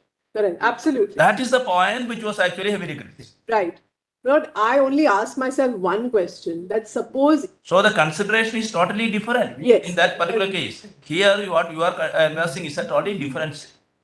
So we are concerned with operational imperativeness, readiness, efficiency of the armed forces. That is why we use the expression male chauvinist. Yes. No, my lord, He decides whether it would constitute an offense or not. But my lord, now if that connivance is there, yes, you can. My lord, suppose all these ingredients are met in a case today, can we not still punish for military indiscipline? Is it not unbecoming conduct? You may have And a disgraceful conduct. My lord, it can be even unbecoming conduct. It can be contrary to military That is section 45. Yes, yes, it can be. It can be. That's the point. Now, my lords, what is coming in our way over here is, could possibly, because, my lord, the privacy right has been elevated to such a level for civilians, my lord, which we are not, no problem with that. Sexual autonomy in your partner, even outside your marriage, that can this be, my lord, and this is attempted to be twisted around as a defense to, my lord's cases insofar as the armed forces are concerned under 45 and 63.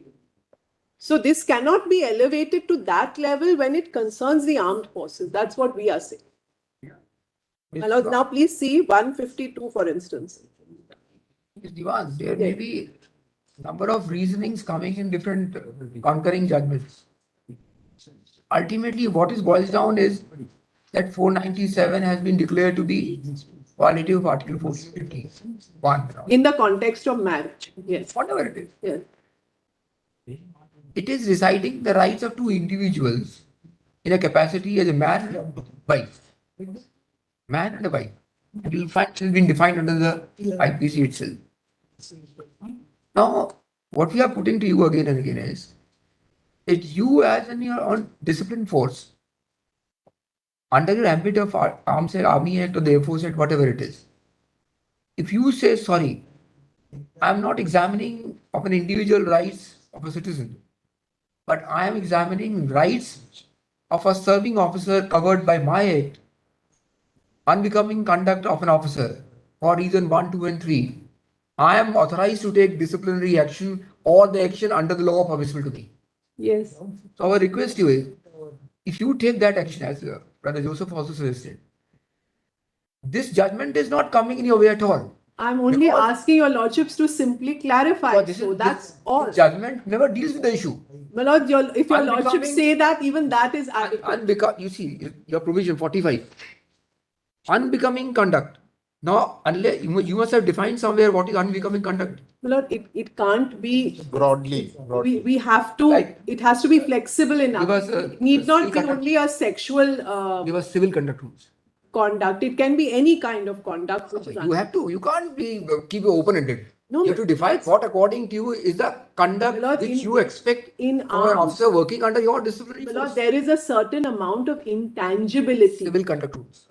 Always, Service conduct rules. you cannot, my lord, we cannot say from A to Z, these are things which, there You are define things anywhere. which. You define anywhere. No, we cannot. By the whole idea of using such an expression is, there is a certain intangibility. And somebody can say that if my lords, for something so trivial or inconsequential, if we have acted, then they can certainly challenge it. They can, they will have a full right to defend themselves. But obviously, my lord, I also Whereas you understand. have perhaps one man is overdrunk. Okay. And he say from where you gather there is unbecoming conduct. My lord, because it falls under a different provision. So what we are requesting you, It may you fall. must have defined somewhere. Please ask them. What are the conduct rules, What? discipline rules under your services, which an officer is supposed to follow? No, it can't be defined, my lord, because in fact, I'll show the judgments on that. Lord, Perhaps you can give an answer to Justice Rastogi. Say, not walking in a straight line in the armed forces, it would be an unbecoming conduct. Although it is not a defined thing that you have to walk in a straight line. In a given situation, when you are marching, you have to walk in a straight line. So if you don't walk in a straight line, it is a breach of discipline. but it has to be of a, it has to be so out of character to invite that. Out of character for an armed person. For a, yes. Suppose civilian doesn't walk in a straight line. It doesn't amount. It doesn't. That's one of the example which I gave was a sentry who is sleeping on his That's right. post. If he is drunk, if he is intoxicated on his post, it invites some 14, it can, I mean, not that, my lord, it's been done, but up to 14 years. Now, you may think that is extreme, but in an ordinary civilian situation, but this is what we believe. But we cannot define everything, that flexibility. In fact, judgments also recognize. That may be the reason for enactment of section 63. Because you may not be in a position to envisage everything. Correct. That may be the reason under section 63. Yes. And this is also a classic. Therefore, the classic question case. is whether that particular prejudicial activity is against the good order or military discipline. And nobody has challenged the validity of these provisions in any case. So, You can even be visited with death if you sleep in the army. yes, my lord, it is. You just see section 34, subsection K. You sleep Yes. in the army, you can be visited with the penalty of death.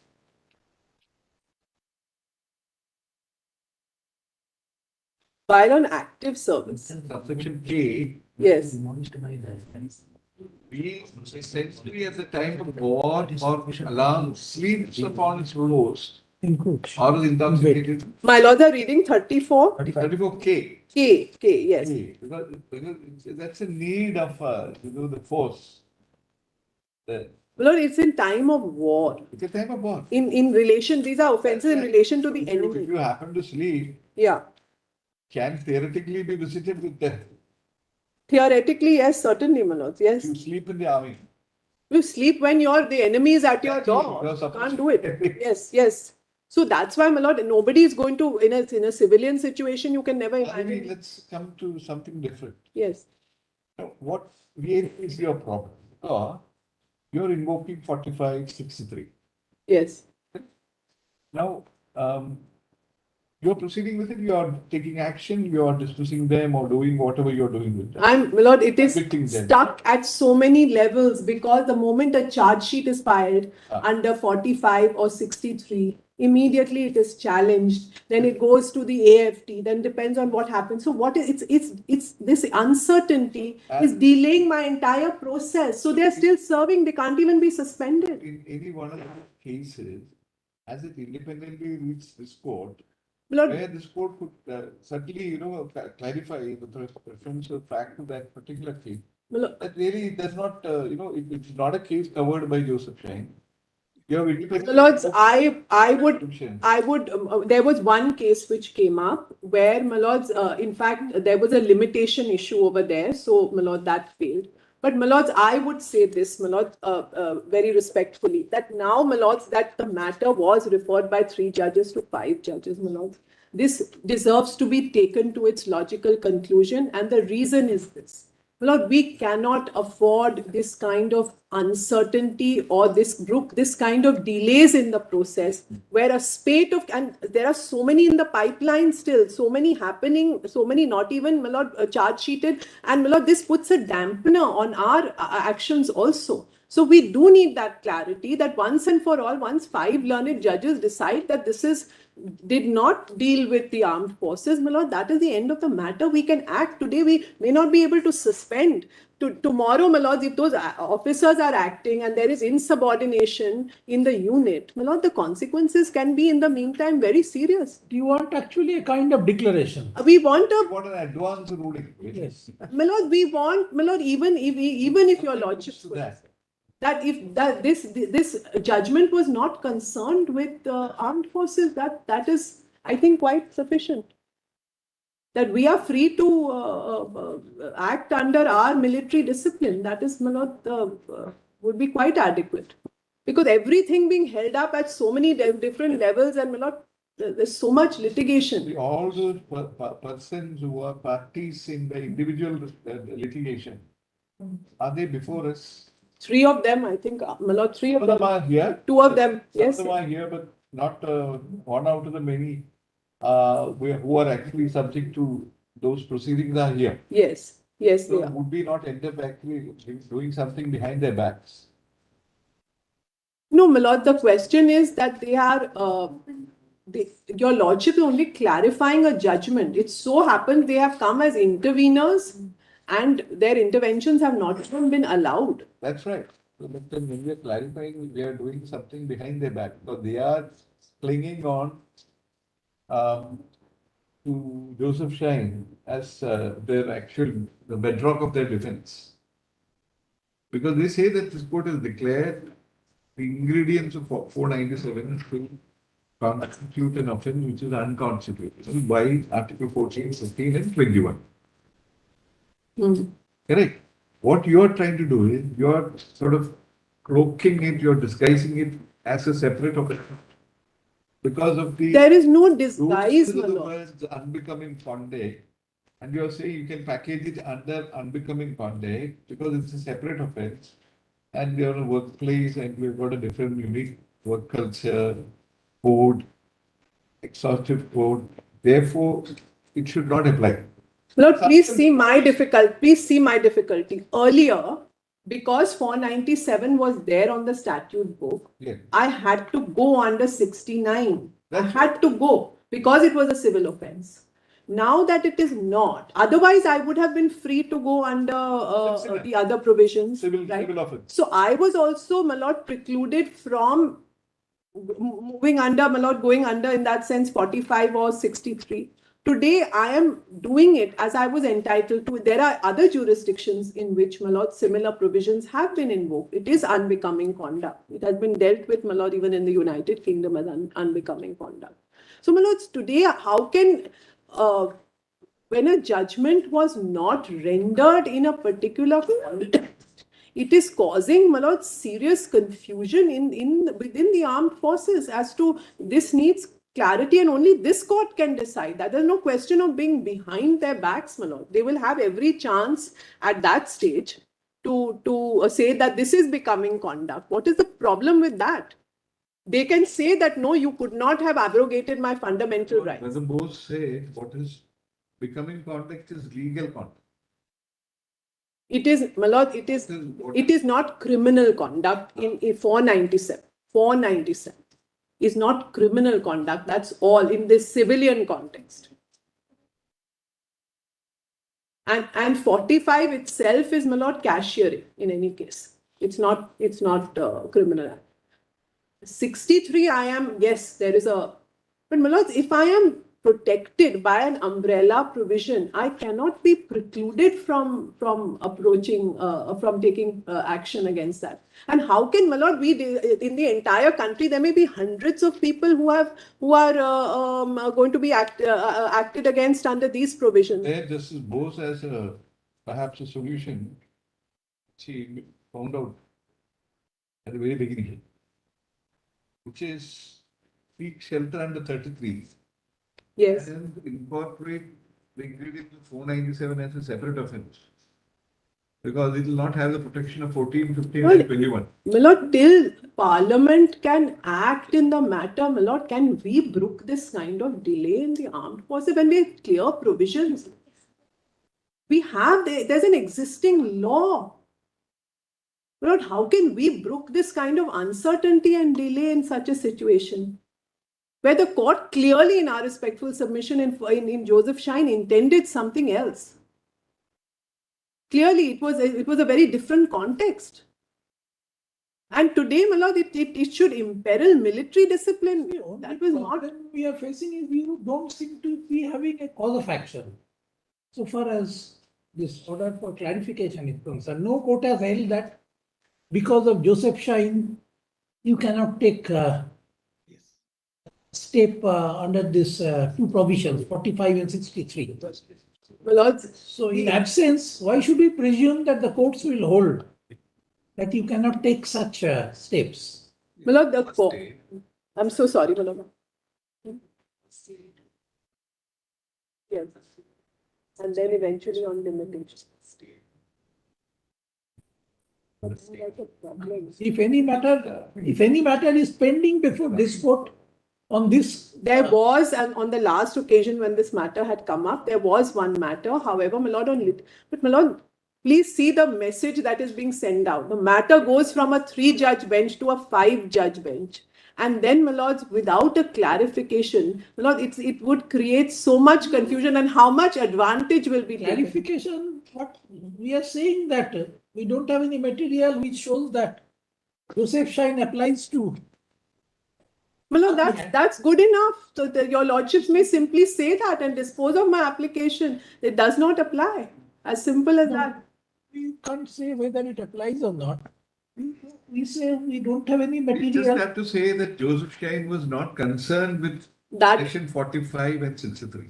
My lord, that is good enough. That is good enough. Not concerned with 45 and 63 at all. And the corresponding provisions of the other act. Yes. Concerned with that. That is more, my lord, that is adequate. That is a fact. My lord. Yeah, that's a fact. Shall I now make a short reply to the petitioners? Because I have told I was appearing for Joseph Shine. And therefore I may. Not concerned. The court was not concerned with those provisions. 45 and 63. Whatever will happen in a particular case, you have to take it on its own merit. That's what I am saying. Shall I make a very short reply? You're satisfied with that? That it was not that the court in Joseph Shine did not consider and was not concerned with these provisions of the. That goes without saying. That goes without saying. Can anyone have any objection to that clarification? My lord, may I just? Shall I now make a submission? Since I was appearing for Joseph Shine, before the interveners, I may be heard. We give preference to those who are appearing flesh and blood before us. What I am submitting, my lord, just bear with me for a moment. Let the lady speak first. Let her speak first. There is somebody in front of you. Let her speak first. Shall I make a very short request, Milord? No, please Shall I wait. make a very short request, Milord? I won't be taking time. I am only suggesting certain things which your lords may kindly bear with me for a short time, because after all I was appearing for the We'll hear you, petition. but let her speak. Let the lady who is before us speak first. We'll hear you. We are not saying we're not hearing. Yes, what do you say? My lords, only 2 points. One, that the fact there is no need for a clarification. The judgment speaks for itself insofar as it doesn't consider. What does the judgment speak for? Does it speak about 45 and 63? It doesn't. Therefore, we are only saying My lords, that this court was not concerned with 45 and 63. would my lords then also clarify that whether those provisions need to be invoked, needs to be decided by the armed forces in the given facts and So why should we clarify My that? lords, I will point out why, because in this order that my lords are proposing, it's effectively the clarification that they have sought for, and they would, in that case, without application of mine, invoke the provisions pertaining to adultery in each case. My lords would allow me to. You can challenge that, or rather, you can question that My lord, action inappropriate. in giving this a clarification of this nature, See, again, now you are asking for advance ruling that Joseph Chain applies. I am not. So you can't do that. My lords, the premise of the arguments is on the basis that there is Article 33 that is applicable. There is no statute that has been drafted and passed by the Parliament, pursuant to which there are provisions made for the purposes of punishing personnel for adultery. Is it becoming conduct My lords, for an officer to engage in adultery with somebody? Is it becoming conduct? no, my lords, it is not becoming conduct People possibly are- for anybody, whether that person is serving or We're otherwise. not talking about anybody.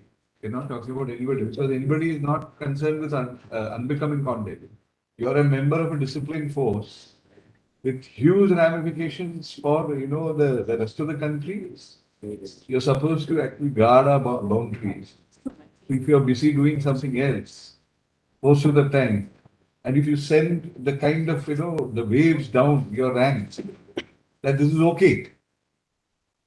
And brotherhood, that oneness that we spoke about, what will happen to all that?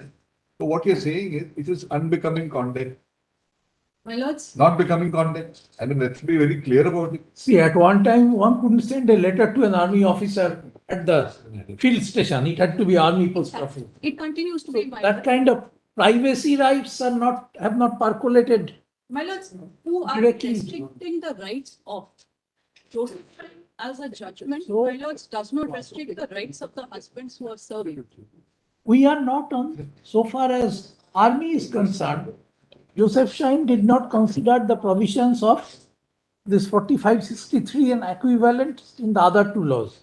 Yes, my lords. So if we just record that, then you fight your own battle whenever unbecoming conduct question is raised and you are arraigned for having committed that unbecoming conduct. My learned friend, in fact, That is alleged, Adhika. If that is alleged and forming a part of a charge sheet against you, definitely you can. would that, is there a necessity to go to 45 and 63, my lords? 46 provides for disgraceful conduct, my learned friend, the manner in which it was. See, we do 45 not know because we are not dealing with individual cases. There is a constitution and judgment which has come. Army feels, the defense forces feel that the judgment is being construed to kind of tie up their hands in dealing with disciplinary action against their officers. What we are contemplating, saying is that Joseph Shine does not deal with has not dealt with the army laws, and so there's no clarification on that count is needed. Let the individual cases be contested in their own merit, because again, as my senior brother pointed out, 497 is only concerned with intercourse. Yes, my lords.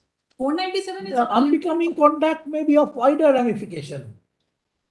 I appreciate that, my lords, and I agree. All that I am saying is, let that not be used to reinstate 497 by separately classifying a. We are not saying that also. What part of 97 is used, whether it's a platonic relationship is prohibited or not, we are not Because 497 as a concept, after it has been set aside by my lords, there cannot be a situation that it can be reinstated only for a class of persons, whether there is a classification available. That is all that I'm saying, my lords, that it should not be a way for reinstatement of 497 because that issue, my lords, is not considering today. No, because Joseph Shine also did not consider that issue. Because that issue, my lords, doesn't arise. May I just explain why? It doesn't arise. Then why are you so concerned? Because it would be a way. You want to. I am not asking for an advance ruling. All that I am requesting, my lords, is a clarification that my lords may consider incorporating that each of these cases may be dealt with on the. So you are also seeking a clarification. If there is a clarification to the effect, my lords, that 497, the impact of Joseph Shine there would be no impact of the judgment of Joseph Shine on the persons to whom Army Act, Navy Act, and Air Force Act applies. Then each of those cases might have to be looked at in the context of whether the conduct actually is unbecoming or not, because unbecoming conduct has to relate back. It has to relate back to the services. What is your name? Ananya Ghosh. Ananya Ghosh, can we come to the prayer in the clarification? What they have sought is something a little bit more expansive. Yes, ma'am. So that's a person subject to so and so being a distinct class, any promiscuous or adulterous act should be allowed to be governed. So if we are not saying that, we are only saying that Joseph Shine was concerned with, what do you call it, 43. And the court was not concerned with 43, 63, other provisions of the Army Act. And we leave it there. How can you say that we are doing anything by way of reinstating, we are putting. No, my lords, I am not saying that my lords are reinstated. And since you are. I am apprehensive. Also saying it is not becoming gone there. Whether a set of. You have not yet made up your mind whether it is becoming context or. Let me be very clear. Whether the judgment itself recognizes that there is a moral wrong that attaches to an adulterous act. Whether such moral wrong is unbecoming conduct, and that scope, I agree with Mrs. Devan, is very wide, and it needs to be wide because it has to address circumstances as they come. It is not possible for the armed forces or the Ministry of Defense to set out certain circumstances and define it categorically to say that these are the 4 circumstances which are unbecoming conduct. Equally, my lords, the statute as it stands does identify significant of them. Intoxication, unnatural conduct, cruel conduct, all which are defined. But we are not going into that discussion today. My concern arises. That's another thing. 497 is dealing generally, as you say, with the government, whether he is employed, not employed, etc.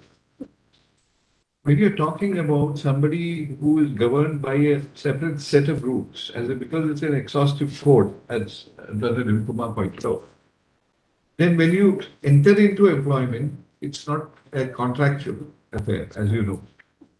You are elevated to the status of, there is a status too. Definitely. When you are a member of the army, when you become a member of the army police or the armed forces, there is this aspect of the discipline that you have to follow.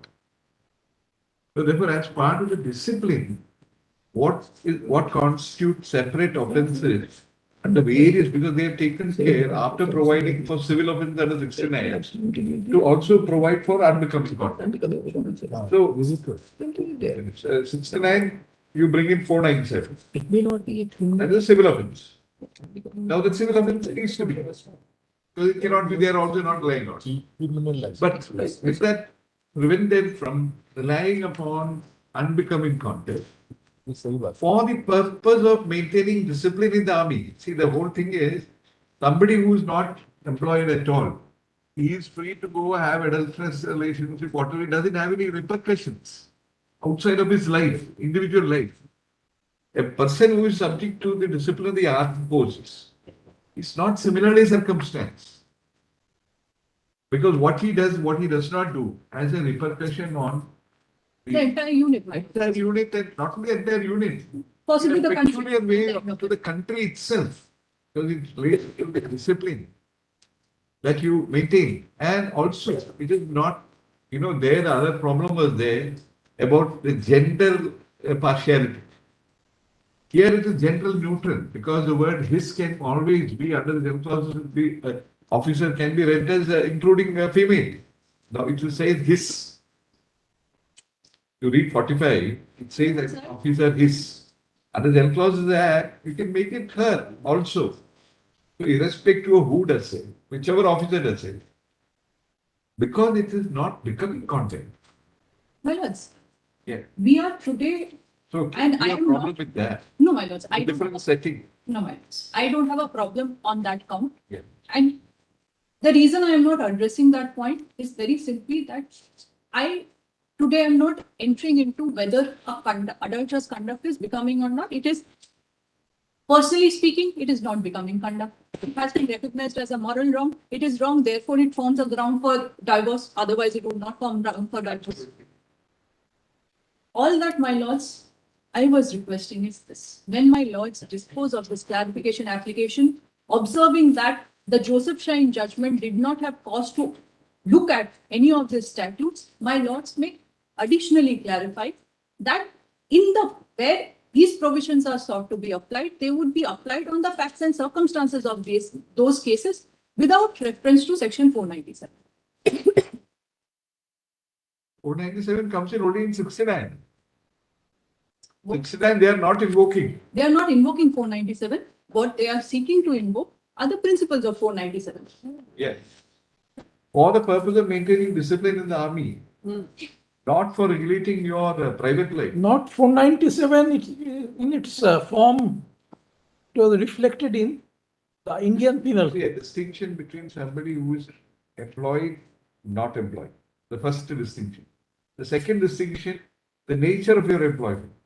If you are employed in a sensitive, highly sensitive force like the armed forces, you would have an exalted, elevated level of, the standards, My lords, I appreciate. which are geared to actually achieve a particular object, which nobody can question.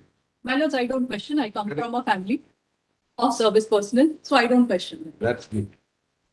The reason why I'm pointing out what I was pointing out is this, that the premise of the application is to ensure that the family of service personnel are not engaging in untoward behavior. It is that the family of the service personnel posted at the borders are not engaging in untoward behavior. That is the premise of the application. It is not my premise. It is categorically stated to be so. If the premise is that, the person, I mean, who's the aspect? If you just check up, if you just see the figures, the man, W the wife, and X the husband. These are the three characters in 497. Yes, my lords. Correct? If you juxtapose that in the context of 43 and 45 and 63, how would you do it? There is a man who is working in the army and an officer. Yes, my lords. He has an affair with W, the wife of somebody else, and then the husband, or the family whom he represents under 198. The RPC or day 198 says only the husband. Only the husband can complain. That is also struck down. Yes, my lords, because that's a consequential relief. That's right. That's right. Now here that 198 read with 497 scenario is not relevant. 69 is no longer relevant because 497 is no longer part of life. What you're saying is, see, what does 497 say? That when an offence is committed, not anyone can go and complain. Only the Only the husband husband can, who can go and complain. in recognition of the shackle principle. Correct. So, does it require for the applicability of 69 when it was when 497 was on the statute book that actually a prosecution must be commenced or a complaint must be filed by the husband? Complaints Or is could it be, sufficient that it comes to the knowledge of the army that an incident has taken place? my lords, Not incidentally, required. It may not be required. incidentally, If the a army complaints were comes made to by know the that an spouses. offence has been committed. The 497 read with 198 is for the purpose of setting the criminal law in motion. Yes, ma'am. The only person who can do it is only the husband. Yes, ma'am. As far as the armed forces, Army Act invoking 69, it's only that offence is committed. Yes, ma'am. nothing to do with the enforcement of, the right with the husband to, he may or he may not.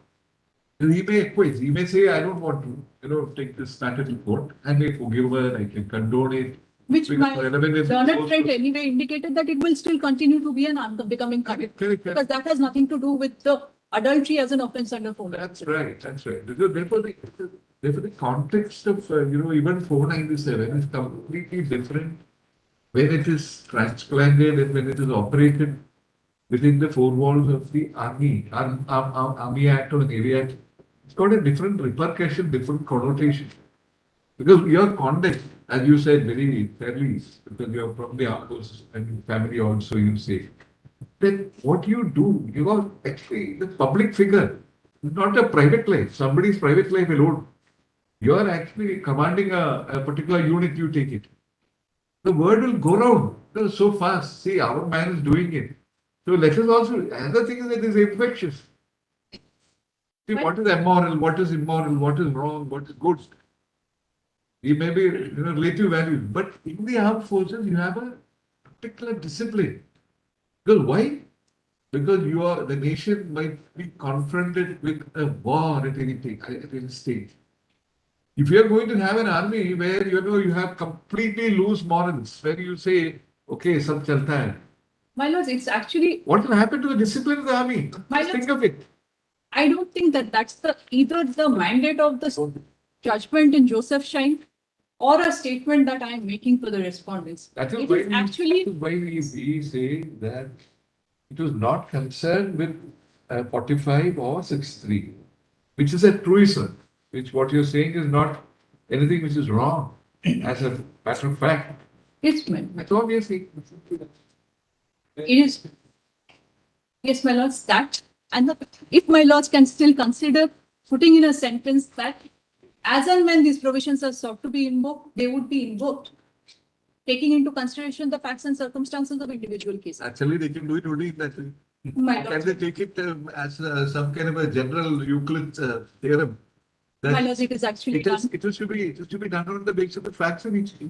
My lords, it's that those are broad provisions. They are actually invoked in almost each and every case, along with other provisions, because they are broad. Every conduct, whether it is a breach of any other provision also, is good. Let's say it's a case of intoxication. It will always invoke 45 and 63 because that conduct will, if it's an offense under your statute, it is a conduct that is considered to be unbecoming. So the provisions are invoked in each and every case, almost as a matter of course. Therefore, my lords, it's a request if my lords would consider while disposing of that, it may be clarified that the invocation would be on the facts and circumstances of each case and not as a matter of course. Ms. Ghosh, I don't think the Joseph Sign judgment, I mean, if you leave aside, 4 different judgments written, what it has done, it has simply decriminalized Section 497, Yes. whatever the act that is envisaged under Section 497, that has been decriminalized, right? It's no more a criminal act.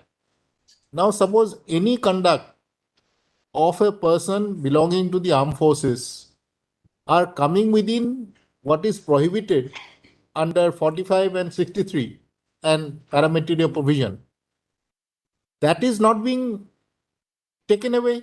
You have agreed to that. No, you have agreed to it, right?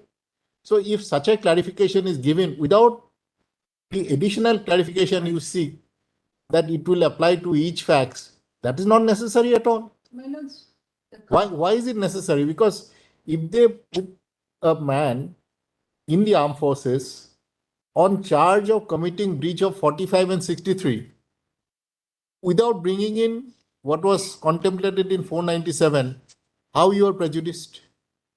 Or how your client, the client that you are representing, is prejudiced? my lords, my submission is only this, that it may be recognized that it has to be on the facts and circumstances of the cases. That is as opposed otherwise to also. any promiscuous act, because end of the day, when it comes down to 45 and 63, any act that is complained of must necessarily have a relationship with the duties they are required to discharge and military discipline. That they will still have to establish. It cannot be that this order is shown and said that this order permits us to invoke and we have therefore invoked without showing the necessary nexus between the military discipline concerned and the good order, which they still have to establish. The act doesn't say that though. We are slightly on different. We have coming into a bit.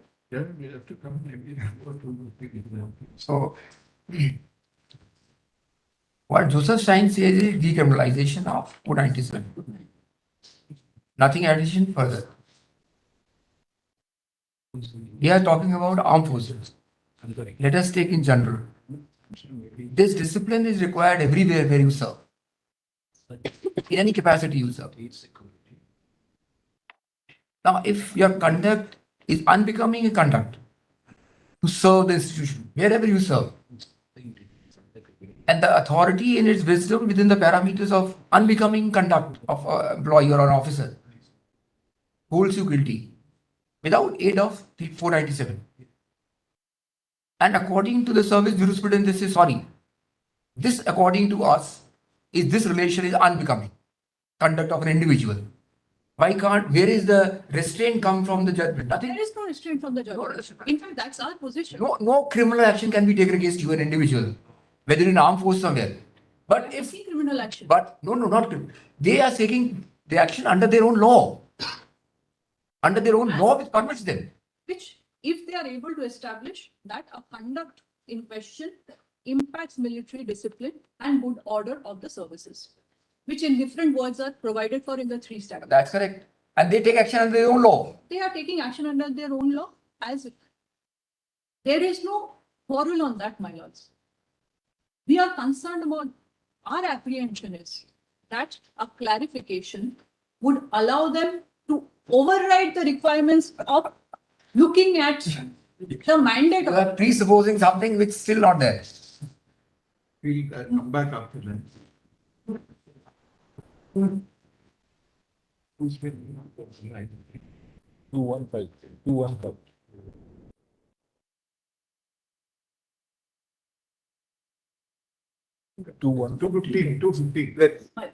215. Good.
Bill is introduced, I believe, in Parliament with the same. Filed an affidavit, my lords, that new data protection bill, which might cover most of the issues, my lord, being heard.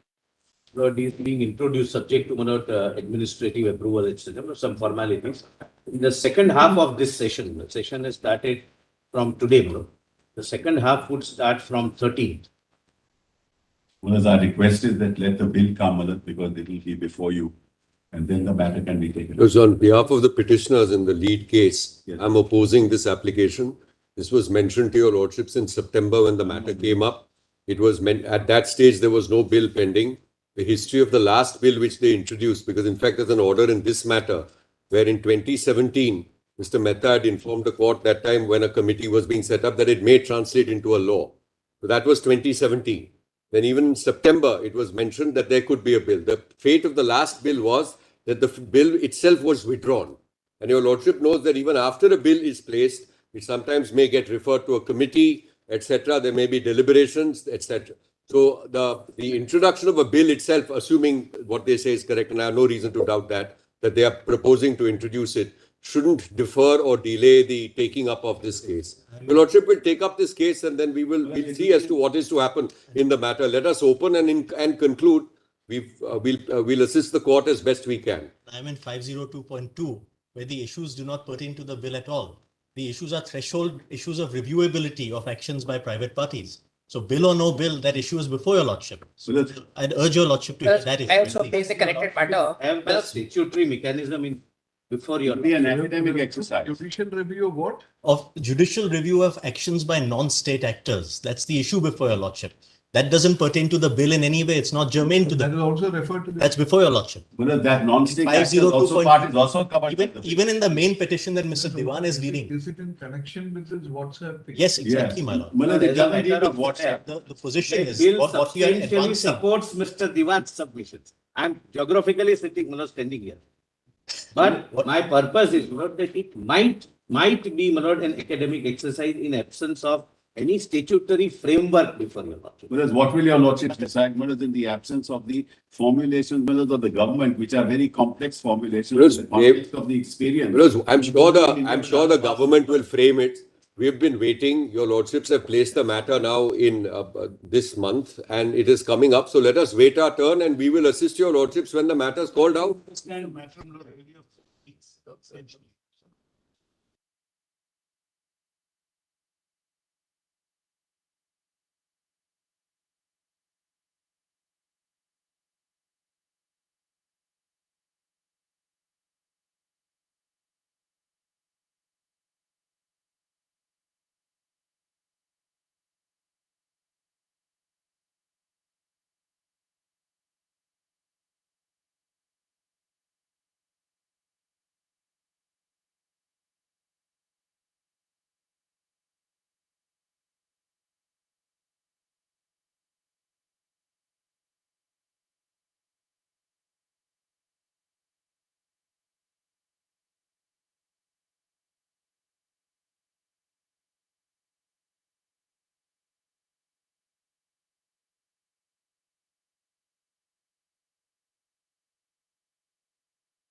One, Yes. sorry.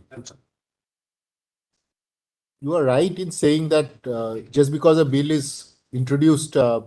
that it will immediately result in an act. You are right in that. Yes. The bill may not carry. May not carry also. Exactly. And it might be referred to. And our grounds are independent of any statute being passed. I would understand that. Right. But what we are trying to suggest, Yes. rather looking at, Yeah. is that a legislative framework, Yes. if it is available, Yeah.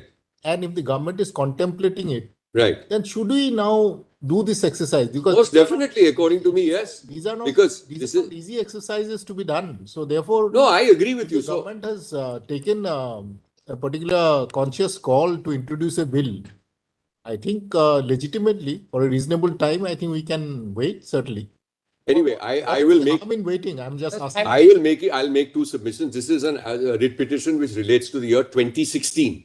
Correct. It's a 2016, and thereafter there's a judgment of the Delhi High Court which is in challenge in appeal here now before this court, before a constitution bench. So that will have to be considered on whether it is right or whether it is wrong, the validity of that judgment on the basis of the grounds which we put forward.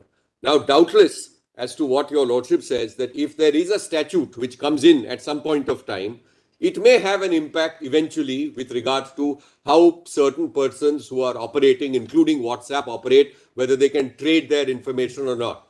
The bill which is in the public domain and available to us, etc., for comment, etc. And in fact, their last affidavit says that they are collating the comments and then they will synthesize them and then probably place them as a bill. That has no impact insofar as this case is concerned. There are generalities and provisions in the bill which have no direct impact as to what the issues which we are proposing to canvass at all. But I don't want to second guess as to what the government eventually introduces and what eventually comes to be passed. I mean, that is not in our realm. So we have a case. It's been referred to a panel of 5 judges, a constitution bench. We are anxious to go ahead with this particular case. I'm not for a moment doubting that if a law eventually comes to be passed on data protection, it may have some impacts. But that's the manner in which our system functions. You have laws, you have systems where the court pronounces on the law. But just now to short circuit it at this stage, I don't think is appropriate. Well, just to add to that, because this bill has been pending since 2011, and even if today the bill becomes an act, then because what will happen is that It's a new. So since 2011 this exercise has been going on, and even if the law comes today, my lords, what will happen to the time where all this vacuum was there and privacy violations have taken place? Mr. Diwan, Because the legal provisions would be prospective only. you are right in saying long pending, it has to be heard. Undoubtedly do that. No, and your lordship recalls in September, they made the same request. We said we'll put it in January. If no bill comes by or no act comes by, then we'll proceed. You are right in saying, but once they have been informed about the bill is there, it will also assist us also in taking a final call after you come on record. You may make your submissions as to what a bill, it's not going to decide on a bill. Ultimately, it will assist us also. We have circulated issues. Lordships can examine the issues and decide whether they pertain to the bill. As far as What are the core matters? yes, in 502.2, in which I appear, my lord, the core matter is WhatsApp's privacy policy, which the petitioners generally believe violates users' right to privacy. I support them on that. Now, in that context, I support in that context, there is in favor of the intermediary. in that context, there is the bill, but there are threshold issues to the bill. One of those issues, which was recently privacy policy is covered by the bill. which was recently decided And by this is not WhatsApp. in a 5-judge bench, was whether Article 19 and 21 legislation. was whether Article 19 and It's nothing to 21 do with is WhatsApp. It's To not. go to that, immediate intervention is required because day by day, minute by minute, By 1 second. the rights are being infringed. That's- Their personal data is being My disseminated. learned friend should tell me one individual out of 600 million who says that this right has been violated. it's a PI. Not one. Well, that's admitted So case. let's not go into that. Mr. Mark Zuckerberg's statement before the US Senate. Admitted case, there was data leak. If your lordship Cambridge goes- Analytica was a scam. It will be an academic exercise. In a housekeeping situation, so much heat is being generated.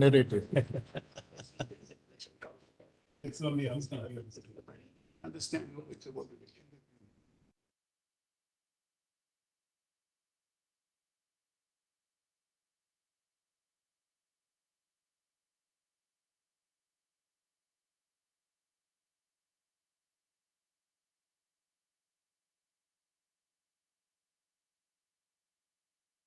Not at all. The whole May I make a suggestion?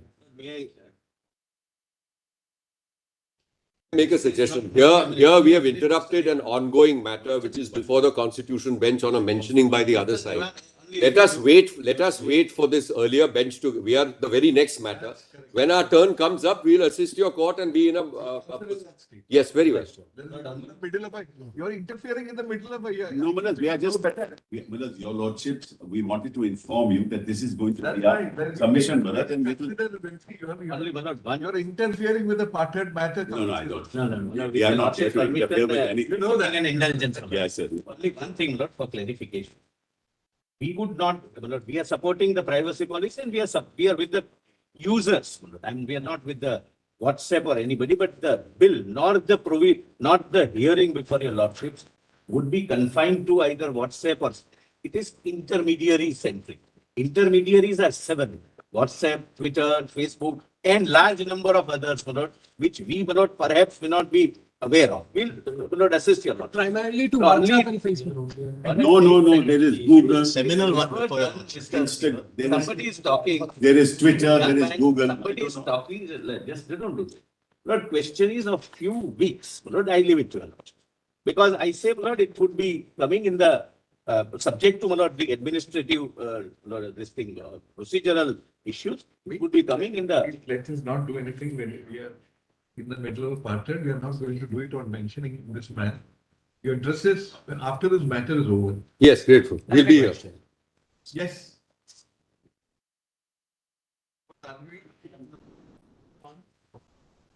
My lords.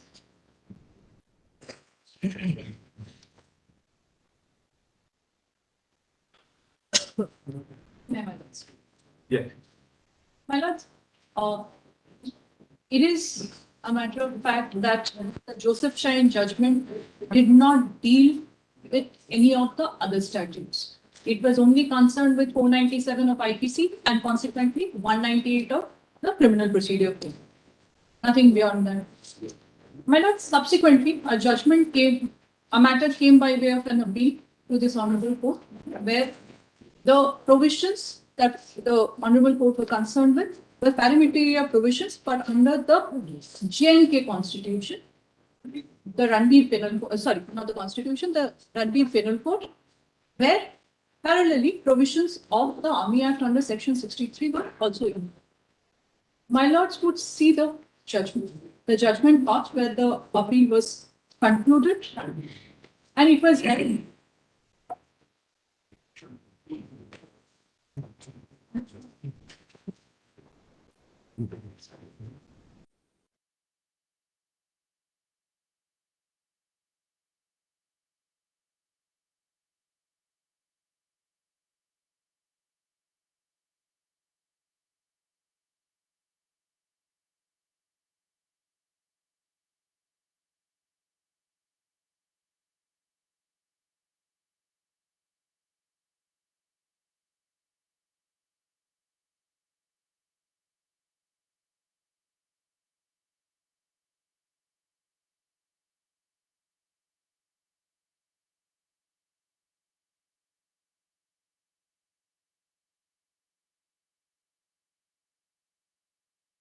Which can be imposed as a result of 45. Take for example 45. Yes. What Cashiering happens- or dismissal. Cashiering or dismissal. That's it. We're just saying. Not imprisonment. They invoke 63, 7 years. 7 years imprisonment under 63. What 45? What is the punishment? 45 is cashiering, Dismissal. which is dismissal with dishonor. You're Dismissed with dishonor. With dishonor. Dismissed with dishonor, that's cashiering. And then, Where do you get that? Where do you get all that? my lord, the definition of cashiering is not under this one. Where are the You're saying it. It's in 45 itself. Cashiered, the word is used. It's a term of art so far as military is concerned. There's no It's definition not of that. defined here, but it basically means you are dismissed. Cashiered is you dismiss, you don't get benefits. You cash out. It's an ignominious form of dismissal, and then, or to suffer such less punishment than the act. And if he's a junior commissioned officer or warrant officer, be liable to be dismissed or to suffer such less punishment as in this act mentioned. Now, that other provision for less punishment would be in 71.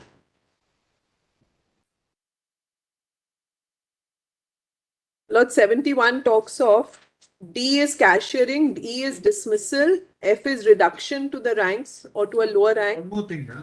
You read 45, liable to be cashiered or suffer such less punishment as in this act mentioned.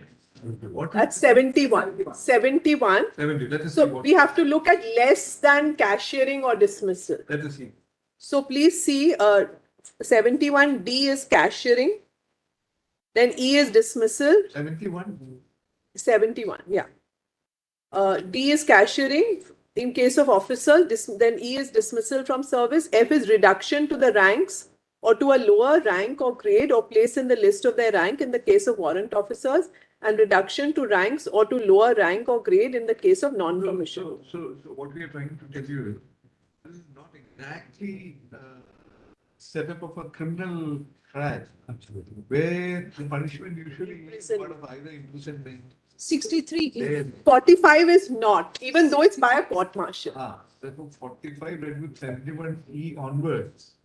I mean, sorry, from E onward. It can be reprimand. It Instead can, of a disciplinary procedure.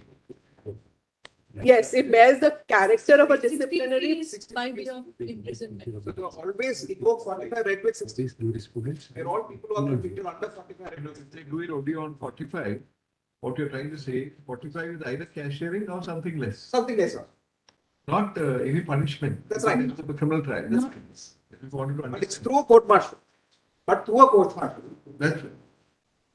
One question, suppose if a man and a woman, take one, the man is an employee or both are employees, they are engaging in an activity constituting adultery in the premises of that very institution.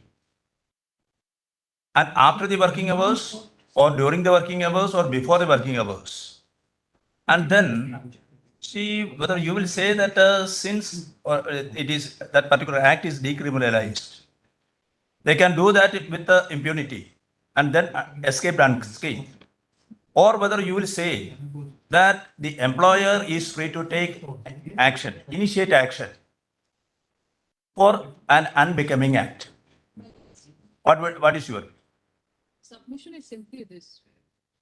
Insofar as conduct workplace is concerned, workplace belongs to the employer. There is nothing. The Joseph Shine judgment doesn't come in the way of the employer making a law. So merely because that particular act is decriminalized, the very same action. How? If there is. See, that can also be a reason for holding them for an act which is unbecoming conduct. My lords, let's take a simple example. No, that is why we put this example. I will take a Very same action in the premises they are doing it. Can they simply say that this is decriminalized and therefore we can do it with impunity? My lords, there is no question of impunity or otherwise. So therefore there shall not be, for that particular action, there shall not be any action. My lords, Can't there you is say no that? Submission to that effect. If that acts constitute an act which is unbecoming of an employee, why you will say that no, they shall not be permitted to take appropriate action in accordance with the law? My lords, our submission is not that. Our submission is simply at the context of the prayer that has been made by the applicant here. The prayer by the applicant is slightly different, if my No, lord. we have indicated roughly that what we might do. My lord, That is acceptable to union. 197 is differently and particularly structured provision. true, my lords. It's not even a general offense like theft or something. My lords, Here it's the permission of the husband or whatever for adultery. All that things are involved. my lord, And the reasoning of the constitution bench was that patriarchal elements in the provision itself. my lords, if one were to look at Joseph Shine, shorn of everything else, there are two premises on which the provision is struck down. That provision is found to suffer from manifest arbitrariness in the manner. Discrimination. Manifest arbitrariness and discrimination, both, my lords. Manifest arbitrariness, therefore invoking Article 14 in view of the manner in which the provision was set. That only a certain person could be punished for the offense, only at the behest of a certain person, there is a manner that person who claims to be the. Yes, but it would be speculative on our part to presume that this 45 and 63 would be employed only for this kind of My lords, we are not. My lords, may I just. So what is your concern? My lords, to be that if we apprehend that once an order only to the effect that is given that the judgment in Josephshine did not concern itself with section 45 and 63 and equivalent provisions of the other statutes.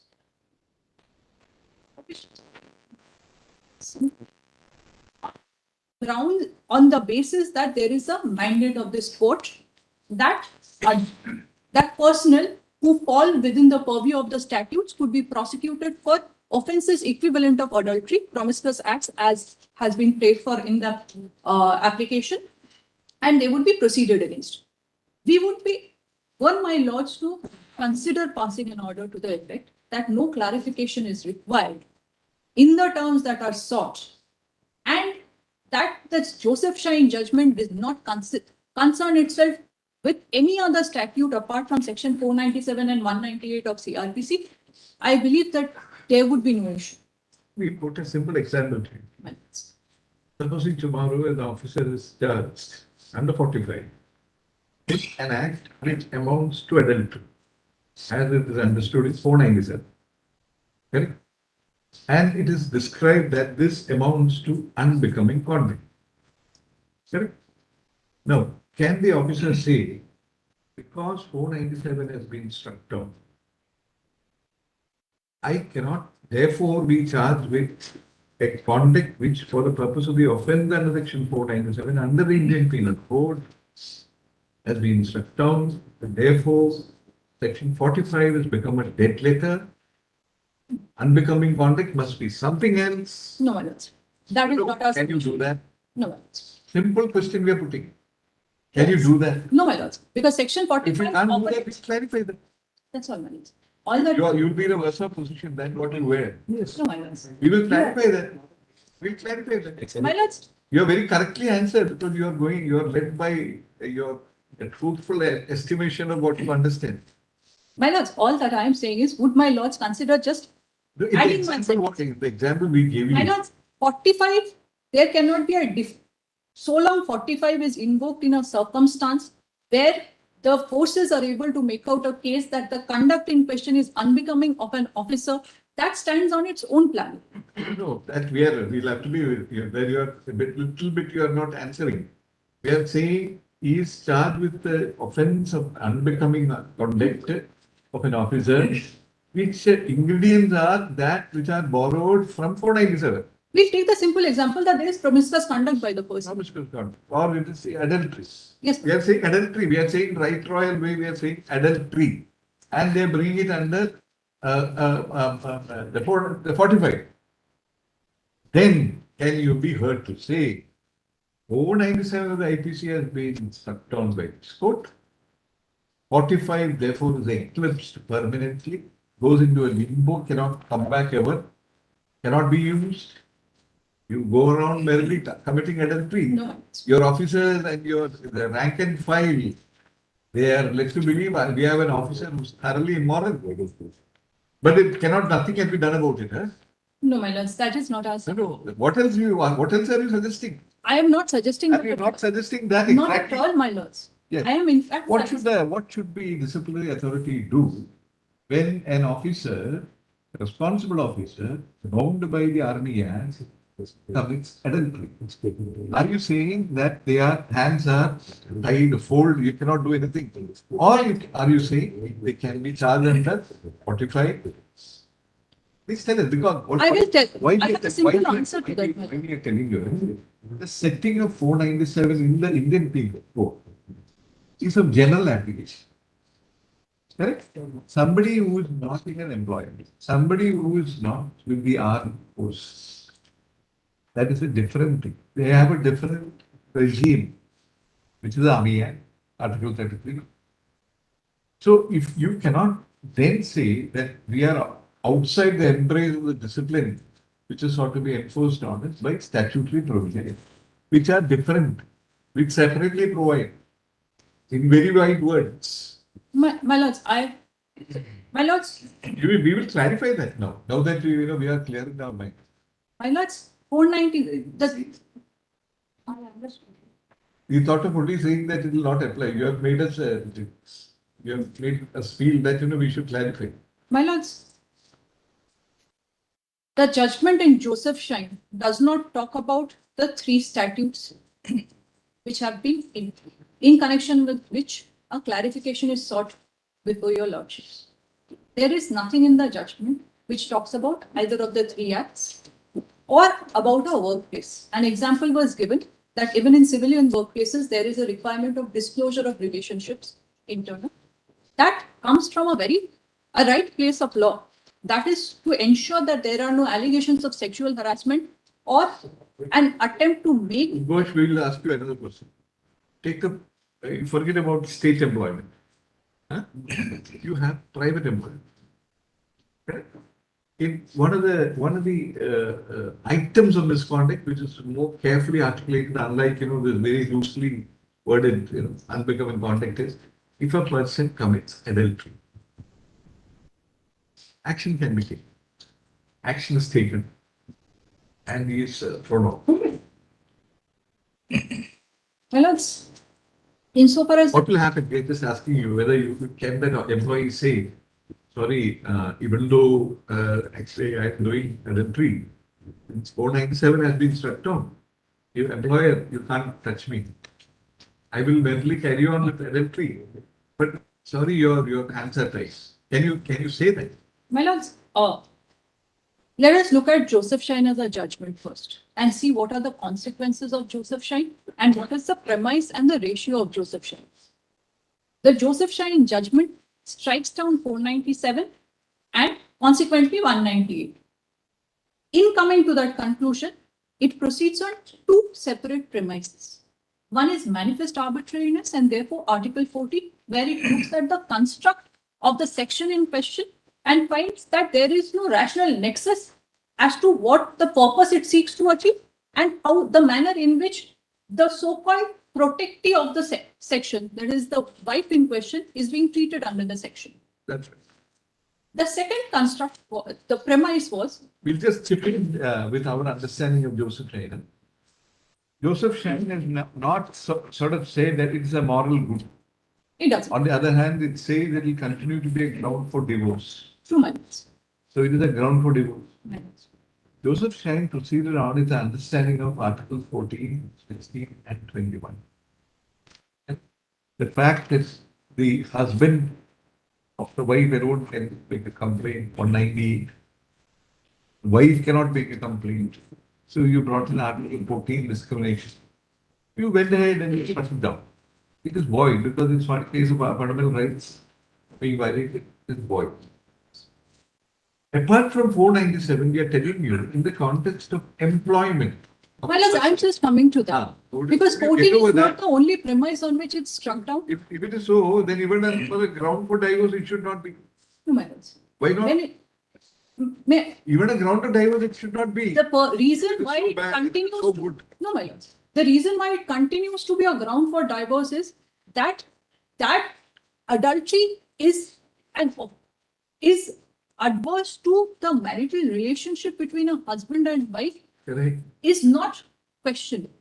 That there is possibly a break in the relationship between the husband and wife and their continued relationship as a married unit. Correct. Is one of the grounds which a person who is impacted by the adultery of the other person can take for a ground of divorce is that I do not wish to continue living with you because you have entered into an extramarital affair and I am the party, who's the affected party, I do not wish to continue living with you. Correct.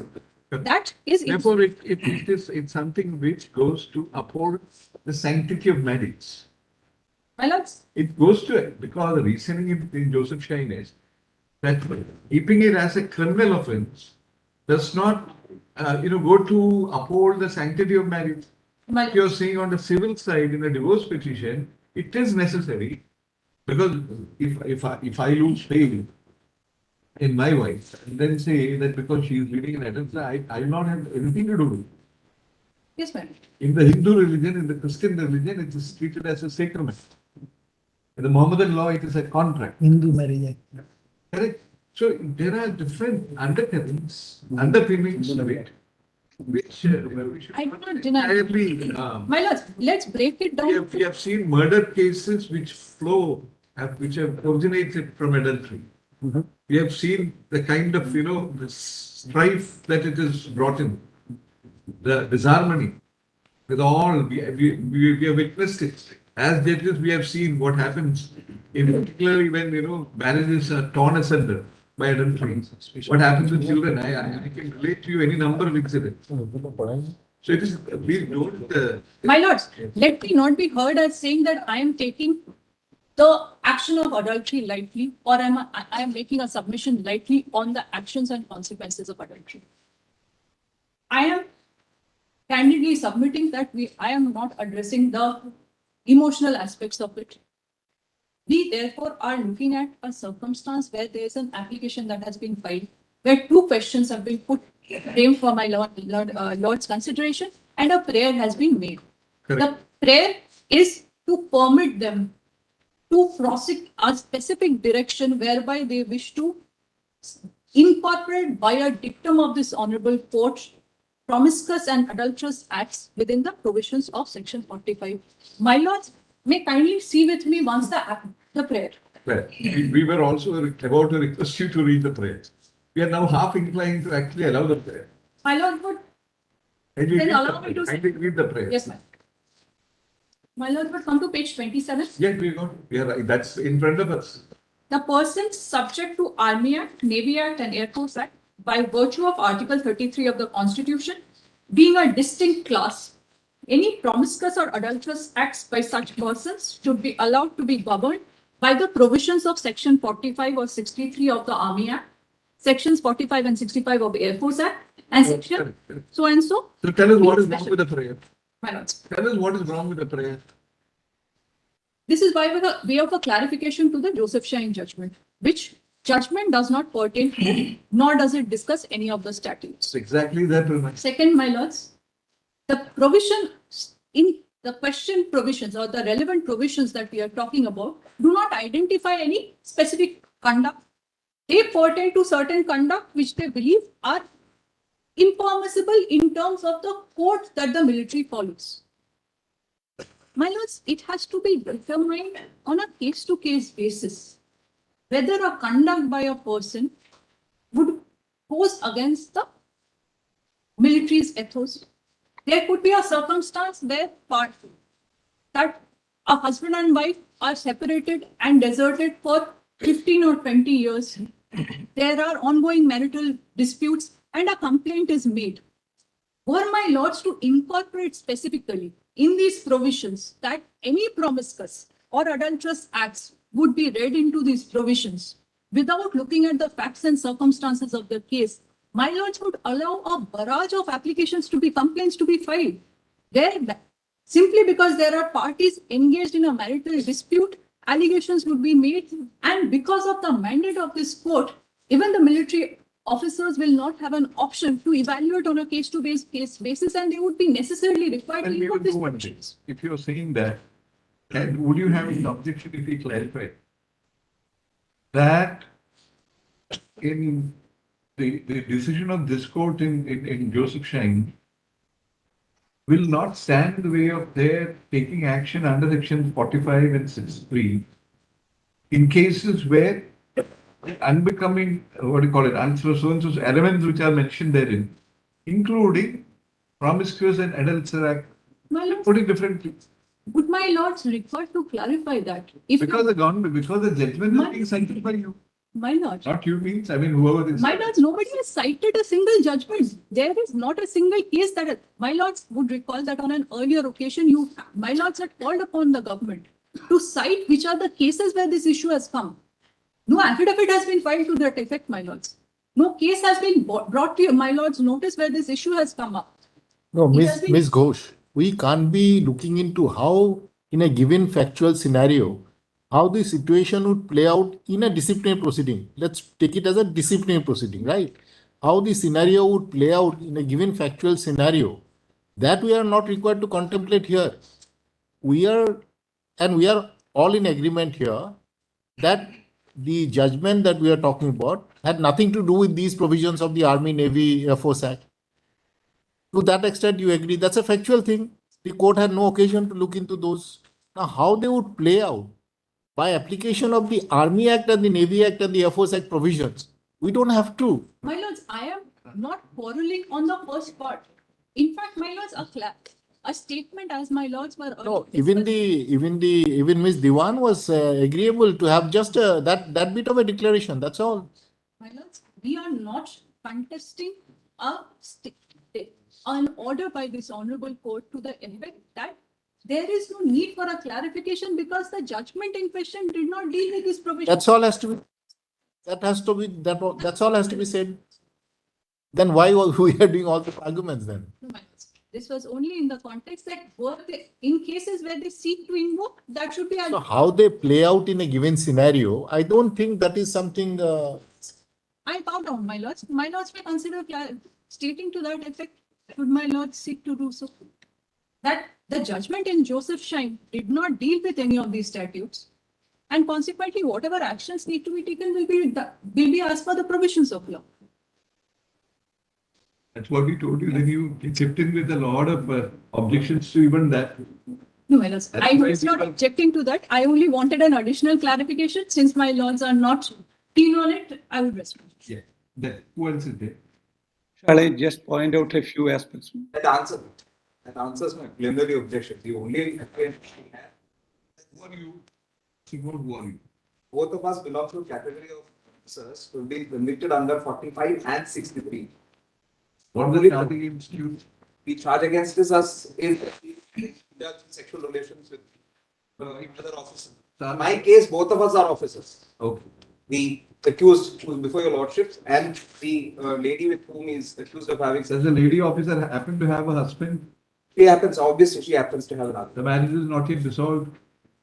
In my case, what happens is 6 years of matrimonial disharmony. Correct. No complaint by anyone. Talks failed. She writes a letter to them saying that the army saying that he is indulging in extramarital affairs pending all these divorce disputes, and I am out. So that's the apprehension my learned friend also pointed out. In 6 years, nothing has happened. That's right. I am serving my army. After 6 years, when the divorce talks breaks, and a letter is written, and that's how I am pulled into this. But I have no problem. In fact, we can't have an argument with the court when the court is giving a clarification that Joseph Shine did not deal with these sections. Anything more than that, my lords, becomes an advance ruling on the validity of 45 and 63, with all due respect. That is what they wanted.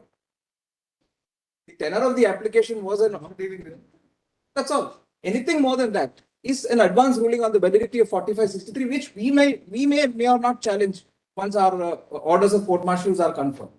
So, if your lordships is to clarify that no clarification is required in the circumstances of the case, given that Joseph Shine did not deal with either. Then who else is there? Alishan Raj. I am, yes. But I am on a lighter note, but I am reminded where I read Franz Kafka, the novelist elsewhere, who accused lawyers of making 10,000 words over a single document and thereafter calling it as a brief. And this applies to arguments as well, as a brief. As a brief. But this applies to arguments as well. Anyway, I don't intend to face that charge at all in making my submissions. I will be very brief. I am straight away coming to the point. It's already charged me. That's another. Yeah, that's the only problem. No, I am not charging my learner friend. It's the general. Raj, you say that you will be very short. Don't say I'll be very brief. I will be literally brief. Yes. Who are you representing? I did not intend to. Ms. Madhavi was not in my mind at all. While I was making the submission, I was making a very broad general submission. She was very brief. She concluded before lunch. I don't accuse her at all, because she is for the petitioner. Still we I are am acting. on a better wicket, actually. But I would, now coming to the aspects, Who's your client? Whom are you representing? Joseph Shah. I represent Joseph Shine. Oh, you are the original petitioner. I am the original petitioner. That's why, my lord, I was in a rather showing a bit enthusiasm to defend the judgment. No. Now, my lord, I would point. Asking whether you are an army man. I am not an army man. I am not an army man. But I may make it very clear that Joseph Shine may not be understood to have decided anything with respect to the army persons or defense person or any of these 6 provisions in the 3 defense enactments. Your lordships are absolutely right. But the Joseph Shine did not deal with it. The prayer also is in the present application. In the present application says, the prayer in the present application, as it has been read over several times, that the person subject to Army Act, Navy Act, Air Force Act by virtue of Article 33 of the Constitution of India being a distinct class, any promiscuous or adulterous acts by such persons should be allowed to be governed by the provisions of Section 45 or 63 of the Army Act, Section 45 or 65 of the Air Force Act, 54(2) or 74 of the Navy Act. But I may say that this was not dealt with. That's a correct statement on facts. Joseph Shine did not deal with any of these provisions, but I should fairly concede that. But the point is, the problem is, when they file a clarification of something which doesn't require a clarification, that is slightly problematic, and that will set a bad precedent. I may, my counterpart is there, Radhamani, Advocate Radhamani is there, she will hand over this judgment. One recent judgment of this Honorable Court in clarification may kindly be noted. Would your Lordship kindly just see that, that's a judgment reported in Live Law 2021, because it is not reported in SCC or in any other journal. On clarification. Lordship got it, my lord? No, That judgment is Live Law 2021, Supreme Court 564.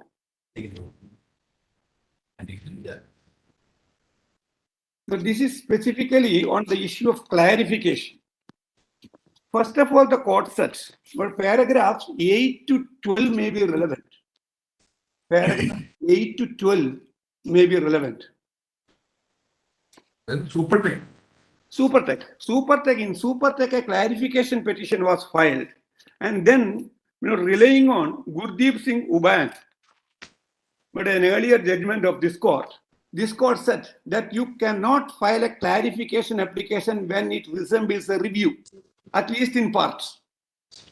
Review may not be necessarily the review of the whole judgment, because as your lordships are aware of, going by the scheme of the Supreme Court rules, review is decided generally by circulation. It is generally by circulation, unless it is otherwise ordered by the bench. But that is the format of Order 40 Rule 3, as well as the Supreme Court rules. Lord may kindly see in paragraph 8 of this judgment in Supertech, quoting Justice Jagannatha Rao, Gurdeep Singh Uban was extracted. We next come to applications described as applications for clarification. Lordship got it? Page 9 of that OP. Paragraph 8. Lordship got it? Yeah. Yes. In successive decisions, this court has held that filing of applications styled as miscellaneous applications or applications for clarification or modification in the guise of a review cannot be countenanced. In Gurdeep Singh Urban, Justice M. Jagannatha Rao, speaking for a 2-judge bench of this court, observed, we next come to the applications described as applications for clarification, modification, or recall of judgments or orders finally passed. We may point out that under the relevant rule, 41 of the Supreme Court rules, sorry, it is 15 of the Supreme Court rules, XL, 1966. A review application has first to go before the learned judges in circulation, and it will be for the court to consider whether the application is to be rejected without giving an oral hearing or whether notice is to be issued. Then Rule 3 was extracted. Rule 3, unless otherwise ordered by the court, an application for review shall be disposed of by circulation without any oral arguments, but the petitioner may supplement the petition by additional written arguments, etc., etc. Then we had another judgment. Paragraph 18 of that judgment also may kindly be taken note of, as extracted, page 10. We therefore agree with the learned Solicitor General that the court should not permit hearing of such an application for clarification, modification, or recall if application is in substance one for review. In that event, the court could either reject the application straight away without cost or permit withdrawal with leave to file a review application to be listed initially in chambers. But this is the general settled principle which has been followed throughout by this honorable court, by different benches of this honorable court. Page 9 also tells the same thing, where another judgment, Ramchandra Singh, was extracted, which followed Gurdeep Singh Awan. And then paragraph common cause, also Sahira Sahibullah Sheikh versus State of Gujarat, telling the same thing. Paragraph 10 talks about another judgment, Rashid Khan Patan. Then coming to 11 and 12, which is the latest pronouncement on this clarification application. Paragraph 11 may kindly be seen. This is the paragraph 11. The attempt in the present miscellaneous application is clearly to seek a substantive modification of the judgment of this court. Such an attempt is not permissible in a miscellaneous application. While Mr. Rohtagi, learned senior counsel, has relied upon the provisions of Order 15, Rule 6 of Supreme Court Rules 2013, what is contemplated herein is a saving of the inherent power of the court to make such orders as may be necessary for the ends of justice or prevent an abuse of the process of the court.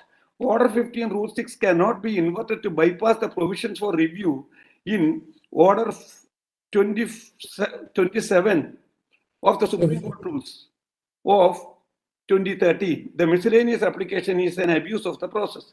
The hallmark of the next is important. The hallmark of judicial pronouncement. We have seen it.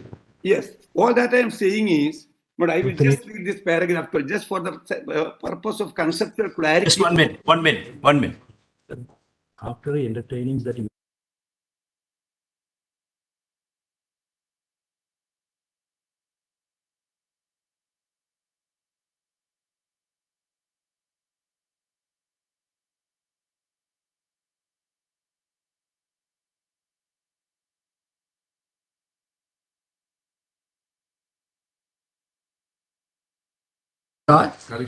Yes. Ma'am. Please. So by the principles laid down by this court. Yes. Absolutely. We agree on the principles. Yes. No discussion. Yes. But kindly see this particular order which you have cited to us. That I understand. Yes. What is the prayer? Now see the prayer quoted in paragraph page 1, para A. Yes. The prayer was demolish part of tower number 17. Yes, yes. Okay. This is they want a modification that Correct. demolition will take place part of tower 17. Now come Correct. turn to the page. Correct. The division bench of the High Court said demolition of tower 16 and 17. Correct. No part of 17. Okay. Yes. And Yes. come to this court's order, which has been referred to a para 185 in paragraph 2 itself, Roman 3. Yes. Demolition of tower 17. Yes. Nothing part without para 17, tower Yes. 17. Yes. Now, this reference, Yes. if the miscellaneous application is filed, Yes. then look here, you might have considered tower 17 for demolition. Yes. The High Court has considered and deliberated part tower 17. Yes. This court also considered for demolition for tower 17, but now make a modification that Absolutely. part of tower 17 will be demolished. Absolutely. That be permitted. That's right. why the court said you can't file an application for miscellaneous application for That's right. clarification. Well, Here, there's nothing like it. Here we are dealing with a matter where there is no subject matter available before the court. Correct. But it And is you- usually said. I agree, my lord. I cannot disagree with when your lordship say this, because there are no precedents on facts, as it is generally said. Precedents are only on law. Only on law. But in this very judgment, in para 4, it is observed. A constitutional court cannot remain entrenched in a precedent or the controversy relates to the lives of human beings. The very same judgment. Correct. Signed judgment in para 4. I don't say for a moment But shall I just clarify my position? I don't say for a moment that in no eventuality a clarification. Even recently, your lordships clarified, my lord, that in the living will case, in the active passive euthanasia, your lordship did it, and that was required to be done. And but the very many persons were rather rescued because of that clarification. The impediments were removed. I don't say, I may not be taken as saying that a clarification is always impermissible. That's not my argument. The argument, my lord, is rather reflected in paragraph 12 of that judgment. I will then come to my proposition. Paragraph 12 of that judgment, your lordship may please to see. The hallmark of judicial pronouncement is its stability and finality. Judicial verdicts are not like sand dunes, which are subject to the vagaries of wind and weather. A disturbing trend has emerged in this court of repeated applications, styled as miscellaneous applications, being filed after a final judgment has been pronounced.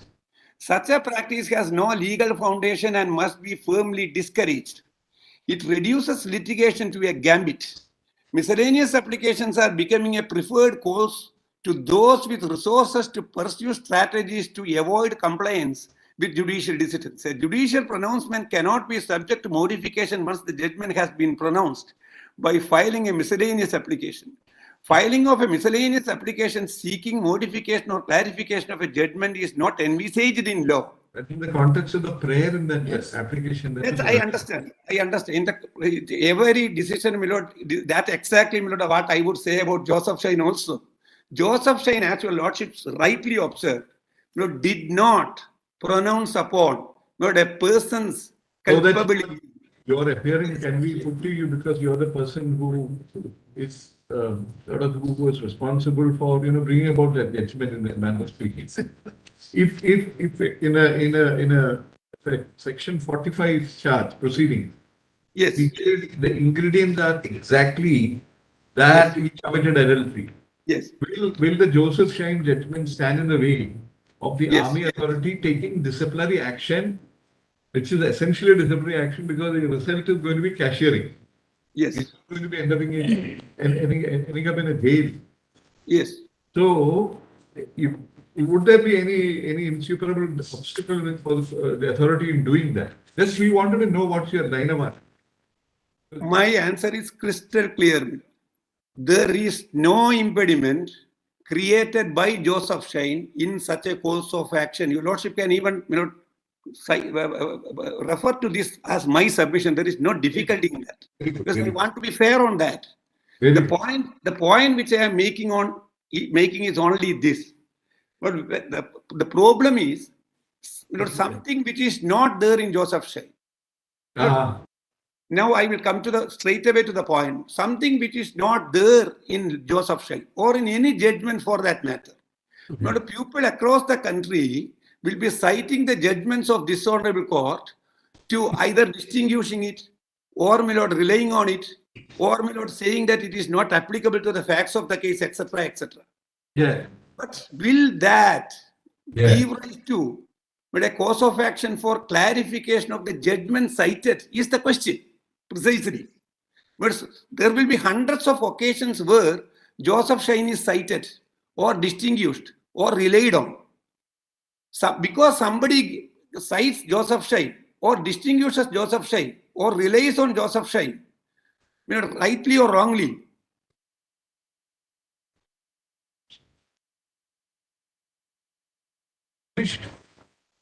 can that give rise to a clarification application is my respectful question which I ask myself. You see, there is another thing. Yes. Why they perhaps came in. Perhaps what the condition, because they might have come here with this.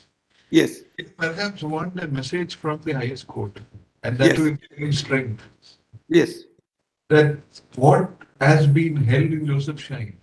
Yes. Not come to the rescue of members of the armed forces. Correct. If they were to, as you very correctly and fairly pointed out. Yes. If they were to be charged under section 45 or 63. Yes. It can be proceeded, there is no obstacle. Yes. That is what prompted them to come in. Absolutely. And even, it is unlike, we are not modifying the judgment. Yes. Like, I think since the court did not deal with Joseph, with the Army Act, we are not modifying the judgment at all. We are only saying that was in the context of, and therefore it will not apply even to that extent we can go. Correct. But Shall we I are- just, I perfectly understand what your lordships are thinking. I just perfectly understand, but it may not be taken, my lord, as I am opposing what is coming from your lordships. But I essentially agree with that. The point I am making is slightly, my lord, in a different context. The point which I am making is whether, my lord, a clarification, allowing a clarification as has been sought in as a general proposition, what will be the impact of that clarification in individual cases is something which your lordship may kindly consider. I am only on that. Nobody. We open all the contentions of the That's what I'm saying. That I will just put it in this way. Two judgments for illustrative purpose, not for precedential purpose. Two judgments that I have given to Advocate Radha today for illustrative purpose. Were my lord in army, in defense. One is an Indian judgment of this honorable court, 2019 13 SEC 723. I'm not citing this as a precedent, my lord. I may make that caveat. And the other is a US judgment, Paris versus City of Roseville. Two judgments. I will come to the first. This is a case where I will just clarify my argument. This is a case where an army officer was proceeded against for bad conduct. What is stated therein is disciplinary proceedings were initiated stealing affection of brother officer's wife. This, just for illustration, I am telling this. That's right. Pardon me, Lord. So that's right. I mean, you've seen that. So that can be done. That can be done. Then what I am saying is, in this case, but despite this allegation, this does not say specifically about any of these. You have to prove the allegation. You have to prove the allegation. Prove the allegation, and if it is not proved, even in departmental context, it's an illustrative case where allegation was raised, something akin to adultery. I mean, these are all basic assumptions. You have to prove that case. That's what I'm saying. That's what I'm saying. So in an individual case, no, we are not going into that area at all. No, that's what I'm saying. Your lordship may not go to that area is my submission. That's what I'm saying. This is only relating to establishing the case. That's distinct from whether you can make out a case. Yes, my lord. Distinctions. Correct. Yeah. The point which I am trying to place, my lord, in this case, the point is only this. The only thing we are going to say that does not apply, is not intended to apply. Very well. Do it in the way you have first.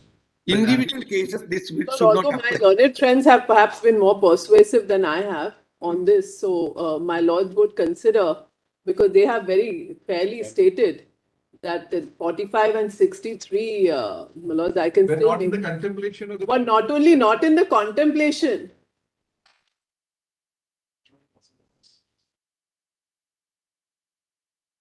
No. There's an application maintained. Shall I just point out one aspect, one single aspect, which may be slightly relevant? Okay. This is the point. Just your lordship, Justice Joseph was pleased to ask three pertinent questions, citing three examples. One, when there is consent. Two, when the act is involving intercourse. The point, that's why where I was trying to interfere, in the sense that I just wanted to make a point out of those questions. The point is this: it is not on account of the decriminalization of adultery in Josephshire that it happens. The autonomy of these three defense enactments and the 6 provisions which the ASG has been pointing out are independent of Section 497 even before decriminalization in Josephshire. It is independent of it. Therefore, what I would submit is that tomorrow a private employer also can come here and say that my employee is not in a good conduct. So I expect that she may in future rely on Josephshire. So please give an anticipatory declaration. That a constitutional court will not give is my submission. Like an anticipatory writ, an anticipatory declaration or order also is impermissible. Is my submission. It's an application by the Union of India, is it? Yes. Yes. Union of India. Seeking the following clarification. Page 27 of the application.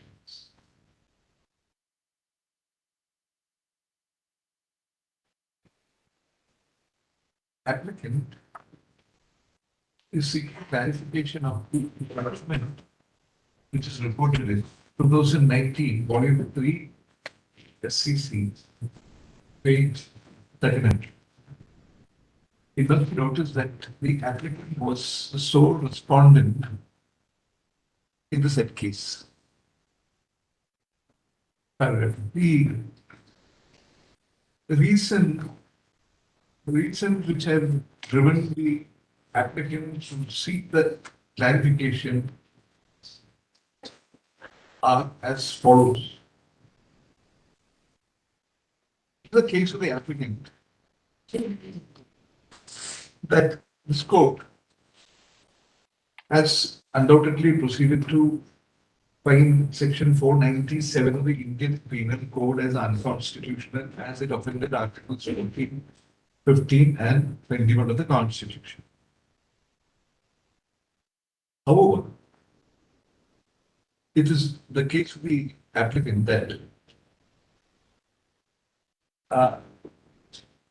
officers of the armed forces are subject to statutory provisions, namely the Army Act, the Navy Act, and the Air Force Acts. Our attention is further drawn to Article 33 of the Constitution. It reads as follows: extract. It is the case of the applicant that the impression, an impression has been generated and is sought to be perpetuated, that in the light of the judgment of which verification is sought, nothing more would survive, even if a case is made otherwise under relevant provisions of, just say hereinafter referred to as the Acts. Hereinafter, I mean, under the provisions of the Acts in question. Srimati Madhavi Diwan, learned additional officers, there who appears on behalf of the applicant, would address the following submission before us. She drew our attention as an illustration to the provisions, the following provisions of the Army Act 1950. Chapter 6 deals with offences.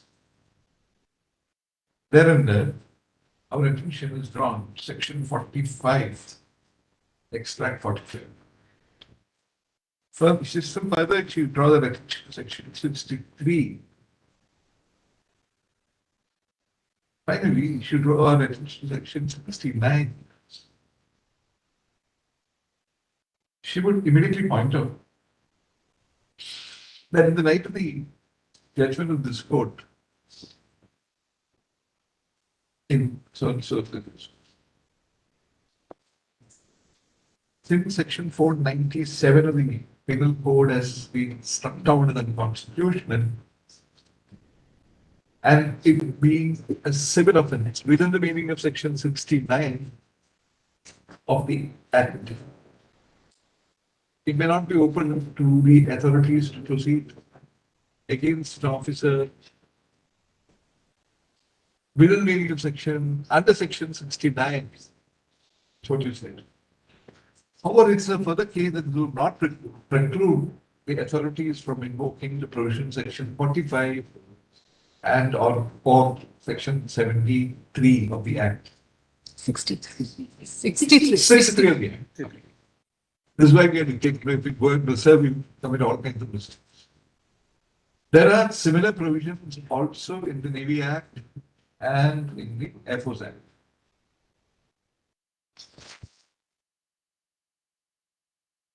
It is not sufficient that the word adulterous acts would bear the meaning which is assigned to it in the dictionary. So also the word promiscuous, and it need not be found integrally connected with section 497 of the Penal Code as such.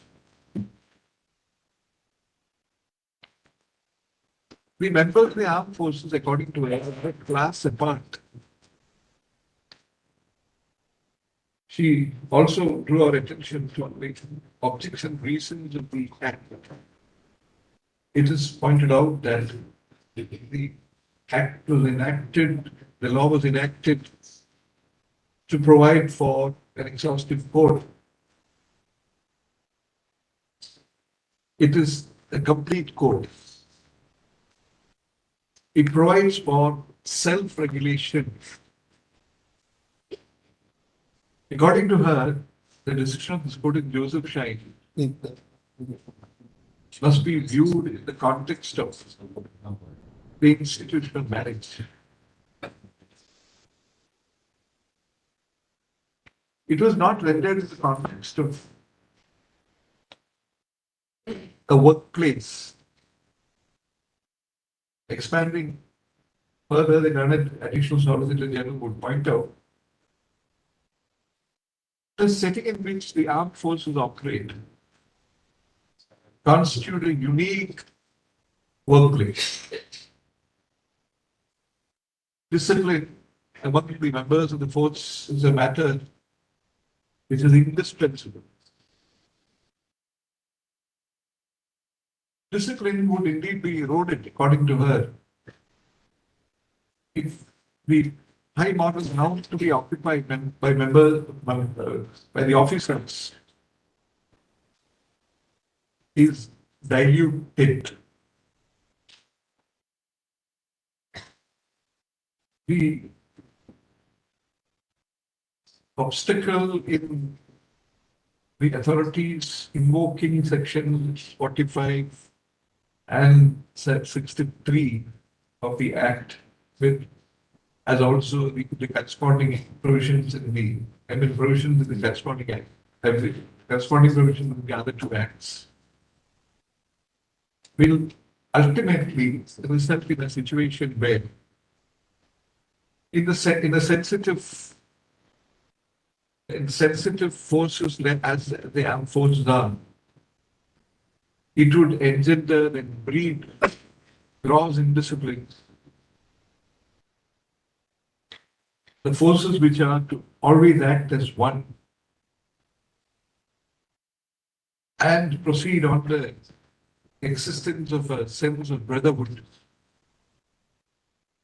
would break down. This is not what it was in the contemplation of this court, and it pronounced section 497 of the Indian Penal Code unconstitutional. Section 497 has been struck down on the basis that it offended articles 14, 16, and 21, 15 and 21.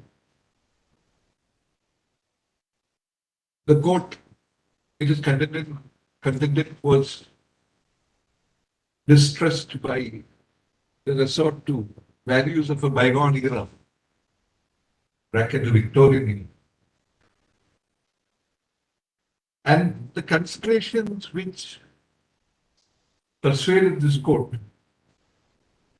to hold section 497 are not germane for the purpose of deciding on the validity and legality of actions taken under sections 45 and 62 of the Act.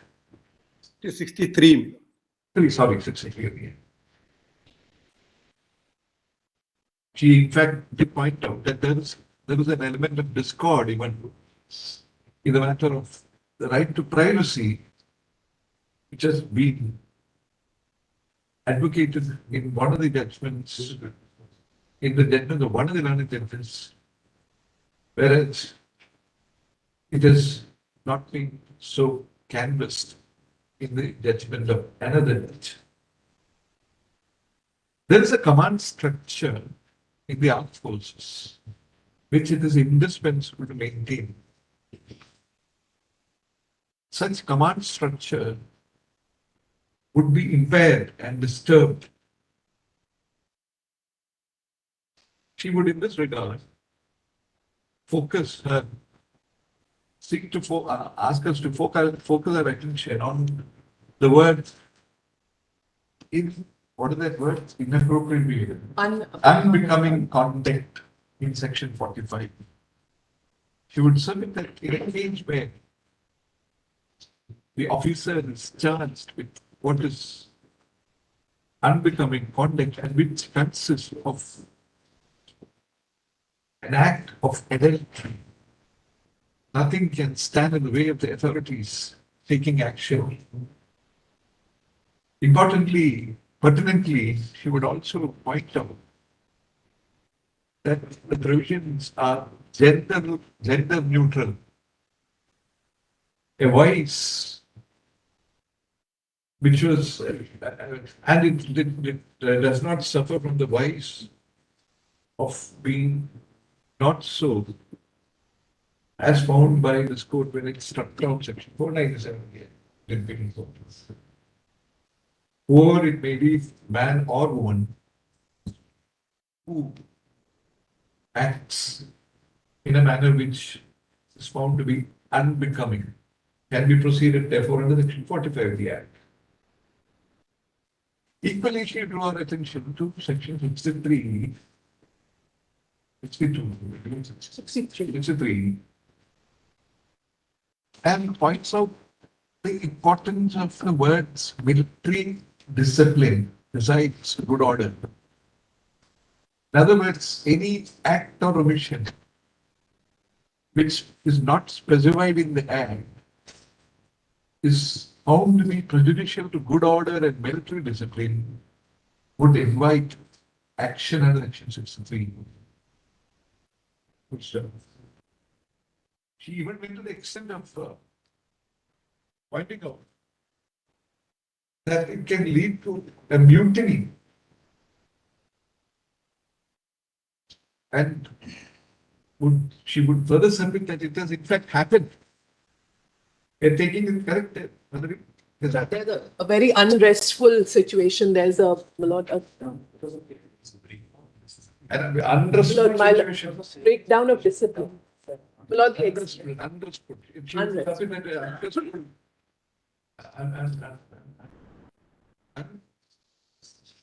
Unrestful. Unrestful. Yes. Unrestful or a breakdown of discipline. A breakdown has in fact occurred.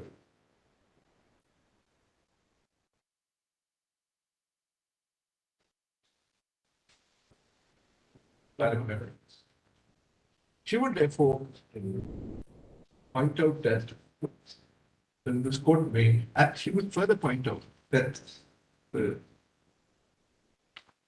Union of India is faced with the following situation.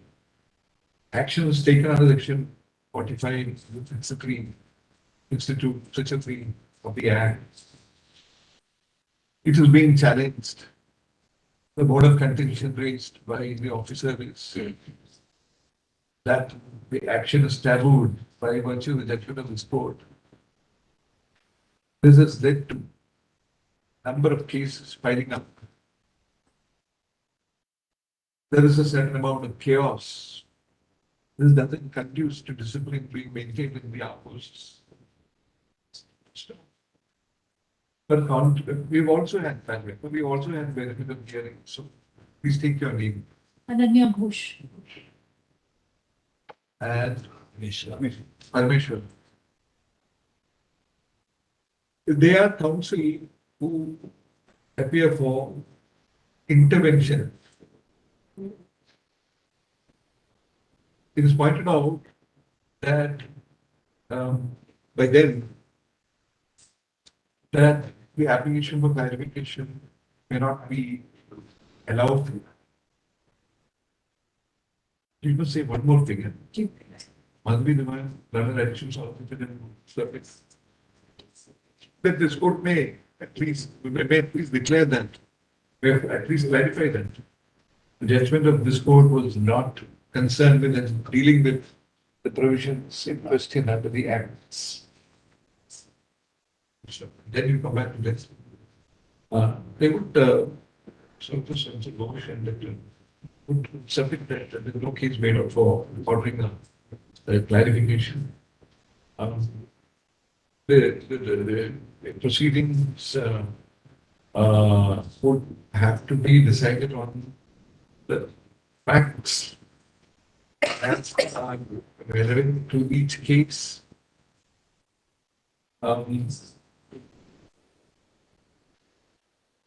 The application for clarification may not be the solution to the problem which is projected by the applicant.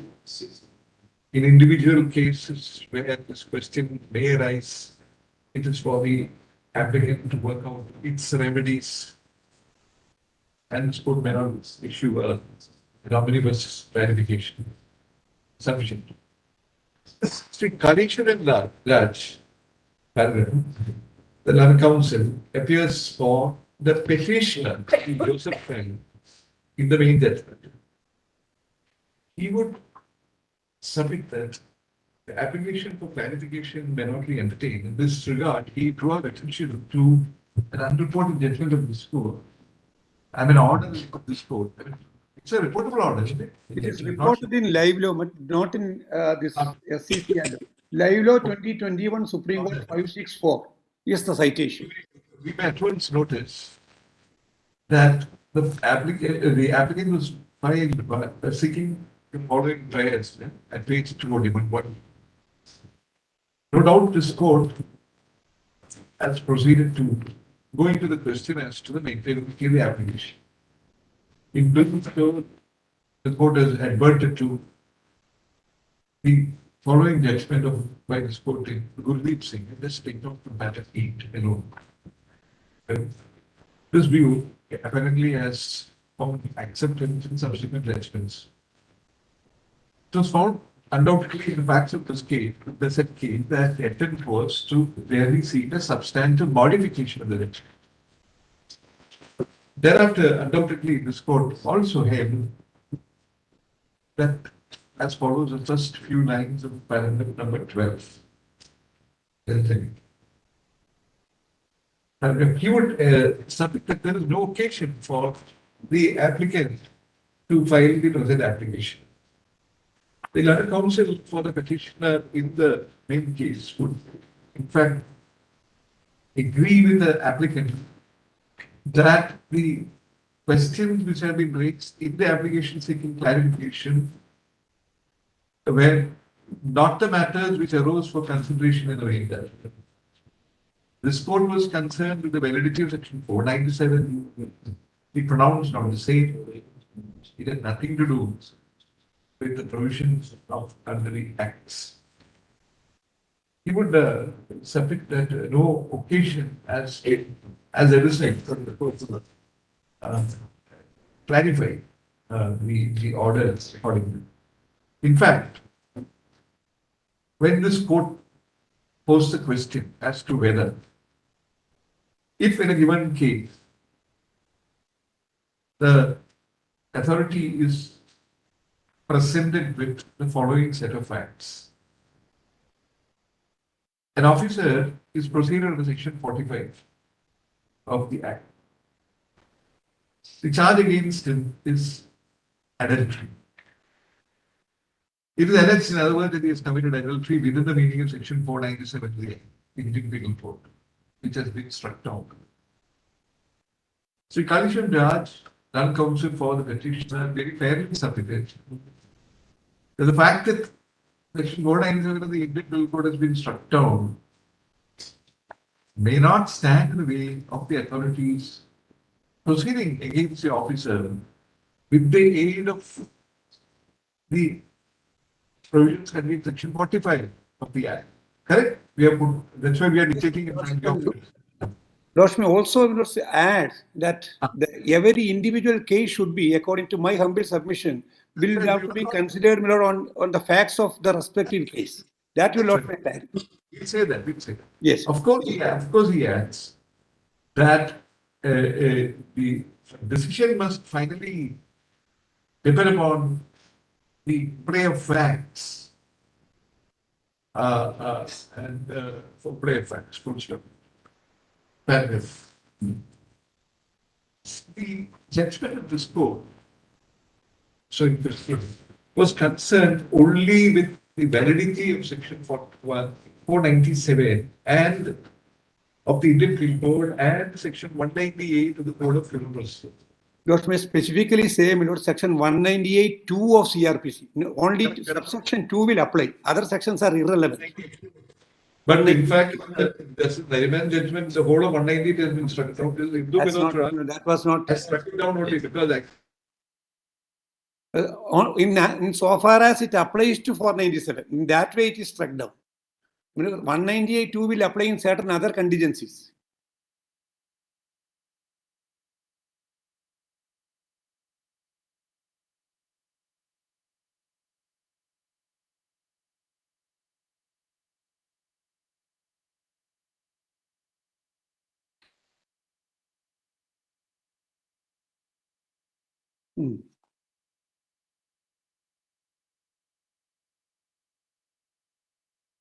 Court is not audible.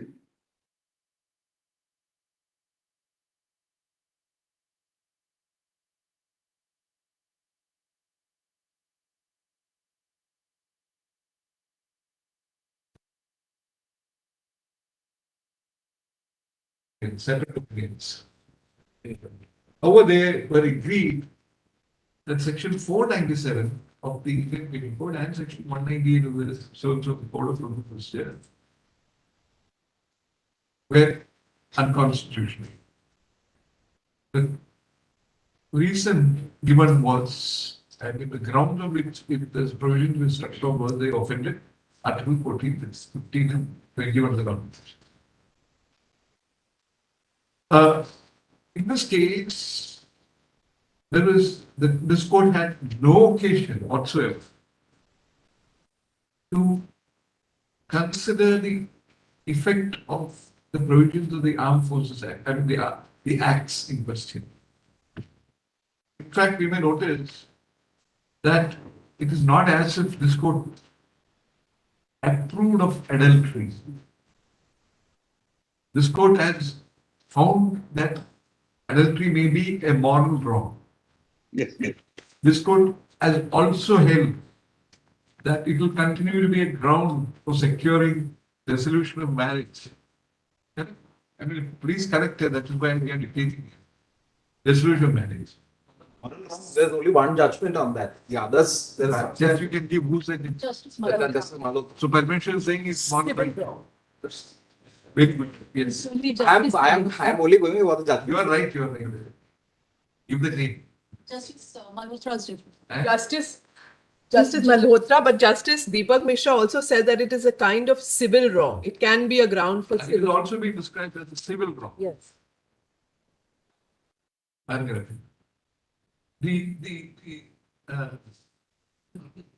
view of the fact that the scheme of the acts in the context in particular of Article 33 of the Constitution did not fall for the consideration of this court. We have the clear view that we must observe and clarify that the judgment of this court was not at all concerned with the effect and operation of the relevant provisions in the acts which have been placed before us by the applicant. In other words, this court was neither called upon nor has it ventured to pronounce on the effect of sections 42 and 63 of the Act as also the corresponding provisions in the other acts. 45. 45.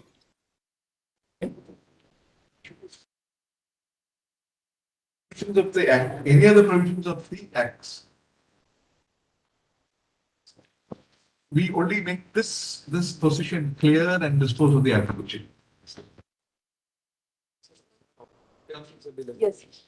Well, just one small thing, wherever your lordships have said officers, in the context of 63, personnel are also covered. Non-officers are also covered. Officers, stroke personnel. Yes, yes. And my lord, the incident which, my lord, I related to, about the unrest was, my lord, maybe not strictly adultery, but it was inappropriate sexual behavior. So, my lord, I'm just clarifying. That's right. Following an inappropriate, in fact, following an inappropriate sexual behavior, what situation of unrest followed. I'm grateful. Why do you use so much negative words? Unbecoming, applications and the improvement applications are straightforward. Including an intervention application that allowed. Yes. and We have to allow it to the beginning, only that we can hear that. the second miscellaneous application has improvement and permission. What The, is that? the second MA also is like have an improvement application in it, and then What is the second MA? Madhavi, before you go. Yes, I'm appearing that one. Second same. One is numbered as an IA, the other one be numbered as an MA. Intervention and permission to. improvement, your lordship. Is substantially the same. Substantially the same. No, exactly. Are there two applications of clarification? Two MAs are there. One. What was the second MA is filed by my client? It's Your client is filing. Yeah, it's not for clarification. It only says the MA for intervention is numbered as an MA instead of an IA. Oh. The application for intervention is numbered as an MA. That's all. So that is all. This is My lords would keep I am extremely grateful for. My lord said indicated your lordship will keep all conditions with open. We're closing. My lord said. in the on. Since we have not gone ahead and given a direction, we have only said, why should we keep intervention open? Yes, my lord. Because this would also, so you don't want this to be used as an imprimatur of the constitutional This is not that complex. Well, file application. Parameshwar, there are only 3 concurring because concurred with the main judgment. 2 judges, main judgment, 3 concurred. That's it. So you said 4 concurring judgments. Then there should be 6 members in the. Why you are asking for this contention? Like they gave an apprehension, now our apprehension is that this becomes a imprimatur on the validity of those acts. That's all. On those provisions. Nothing apprehension, it is not. That may have to be decided in a separately constituted. We have not decided anything. We have said that the portal is not within anything. That can be clarified. Obliged. Nothing more is there to be clarified. I mean, we have said that and disposed of it. Very obliged. We are grateful. Yeah. I'm extremely grateful your lordship permitted me to be online, but it's only due to some constraints, not otherwise. We are also thanking. Mr. Sybil. Have to make the boss is there.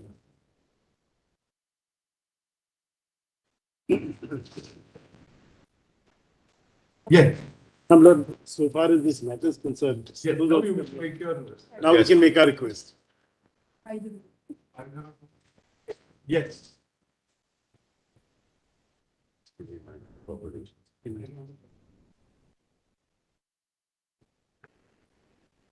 Nine business. 304 first. Yeah. No, but that's, So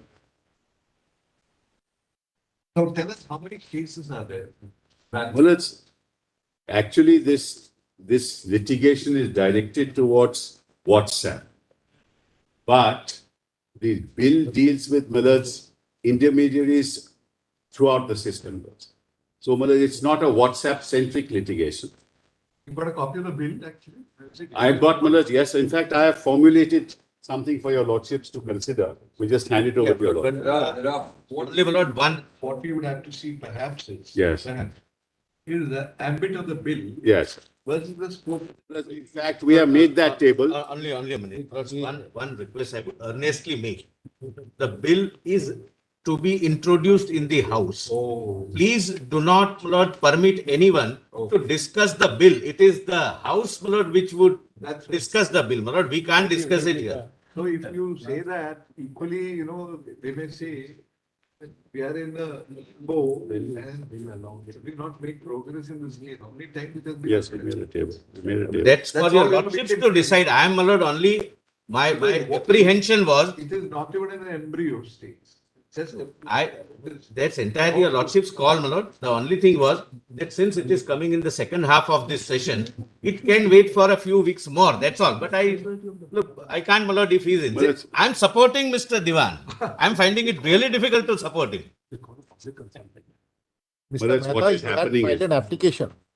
You had filed an application. Yes. I have filed an affidavit, my lord, pointing out this fact that subject to. I'll just, my lord. The copy, the affidavit is here. Yes. It says that a bill was circulated for public comment. Comments have Let me read the being collated. I'm sorry, my lord. I kindly allow him, my lord. Kindly allow me to help you, please, sir. My lord, this is what I have said, my lord. Lord, I further state and submit that with a view to lay down a comprehensive legal framework governing digital personal data protection in India, MeitY, that is, my lord, the Ministry of Information Technology, etc., has formulated a draft bill. MeitY initiated. Not having your application. Given it over. No, it's filed, my lord, it's filed. We have just Yes, copies are given. So we can give additional copies. File कहाँ हुआ है? File मंगा लेते हैं. Even if it is placed, can we make any observation touching that? It is a prerogative of the parliament. It would be, my lord, it would be. We can't, at least, well, we can't, my lord, on this side discuss all. That debate has to take place there, not here. Parliament. MeitY has formulated a draft bill titled so and so. MeitY initiated a stakeholder consultation exercise on the draft bill, inviting comments from the public from on 18/11/22, the last date for receipt of which was 2/1/23.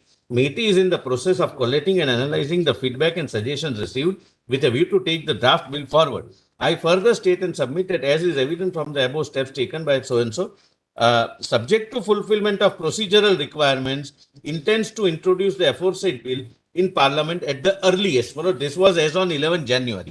Yesterday, I received instructions that subject to fulfillment of, again, adverse administrative requirements, it has to be routed through cabinet, etc. Subject to that, Lord, we intend to introduce in the second half of this session.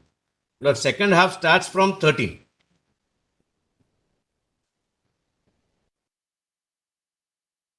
Request to perennially keep the matter pending. That's all.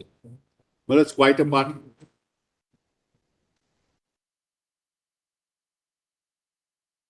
Mr. Solicitor. Yes. See, bill is yet to be introduced in Parliament. Yes. Lord, I'll just tell your Lordship, Lord, second part of the budget session is from 13th March to 6th of April. So is there any harm in our hearing the matter? Lord, Well, there is no harm, Lord. Your Well, Lordship that can is- always. I would like to respond to that. There is no harm, Lord. My answer is straight. There is no harm. But if the petitioner's concerns are, Lord, taken care of by the bill, by the act, my lord, if it matures into an act, then, my lord, to a large extent, some extent, my lord. The only problem which we possibly can anticipate is in the event we decide the matter in one way and the bill, my lord, actually deals with. Yes, my lord. Then, my lord, it would be a second round of litigation. that is a speculative measure. Lord, in fact, your lordships, my lord, our assistance would also be by and large academic and speculative. It's anticipated collision, not a. No. I'm Real sorry. chance of- No, I'm saying, my lord, our submissions would also be more speculative than, my lord, having any legal framework before your lordship. Anyway, my lord, if it can't wait for 3 weeks, it can't wait. My lord. Well, I can can't, my only lord, say this to your make it lordship, beyond. brothers. This issue was dealt with in Puttaswamy. 9 judges of this court. Well, then I show your lordships the paragraphs on that way. So if this has already been decided on that basis. No, not decided. That Malaj commented upon that as far as non-state actors are concerned, it is better that the bill, Malaj, is formulated by Parliament before the court deals with it. That's what Puttaswamy says. 24th But August. if you please allow me, sir, there's no point of intervening. I'm just pointing out what 9 judges have said. No, now there is a constitution bench decision. Yeah. Delivered last week or Yeah. 2 weeks back, Yes. in which 19 and 21 it has been held. That is enforceable against non-state actors. No, true. No doubt, Malaj. Nobody is disputing that. But what 9 judges says, this is such a complex area. And it has such complexities that court is not in a position to deal with these complexities unless the bill is before you. That's what 9 judges say. I'm not saying that, Malaj. So I just wanted to point out to your lordship. See, Malaj, paragraph 304 of Puttaswamy. By the time the judgment comes, my lord, the apprehension is, would my lord we be justified in preempting the debate which is to take place in Parliament? Not only that, Malaj, That's a much of matter what your propriety, lordship, my lord, not that your lordship cannot. much of your lordship will be doing would be an academic exercise because the bill is overtaken, Malaj. This is the problem. What is the clash?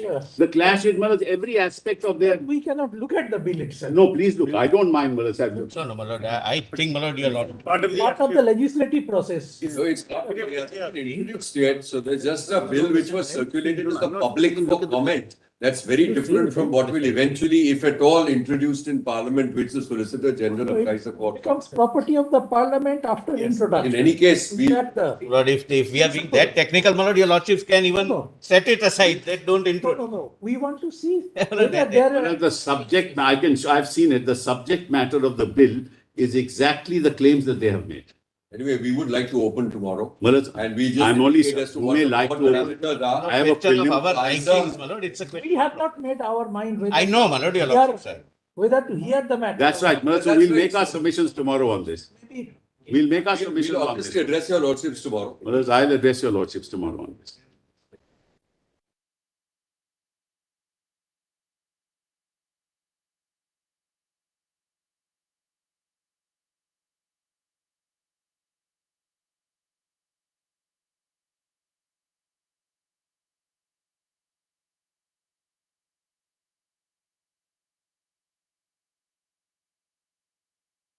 What the relief sought for, right? Yes, I'll Malaj, See what the, take the case. Malaj, So I'll just indicate broadly as to where we are. How many cases are there? There are 4 shown on the call in the cause list. There's 502, 502.1, 0.2, and What is the 502.3. petition numbers? Yes, now 502, which is the case where I appear for the petitioner, is an SLP Civil 804 of 2017. That, as I indicated, is what arose from the judgment of the division bench of the Delhi High Court.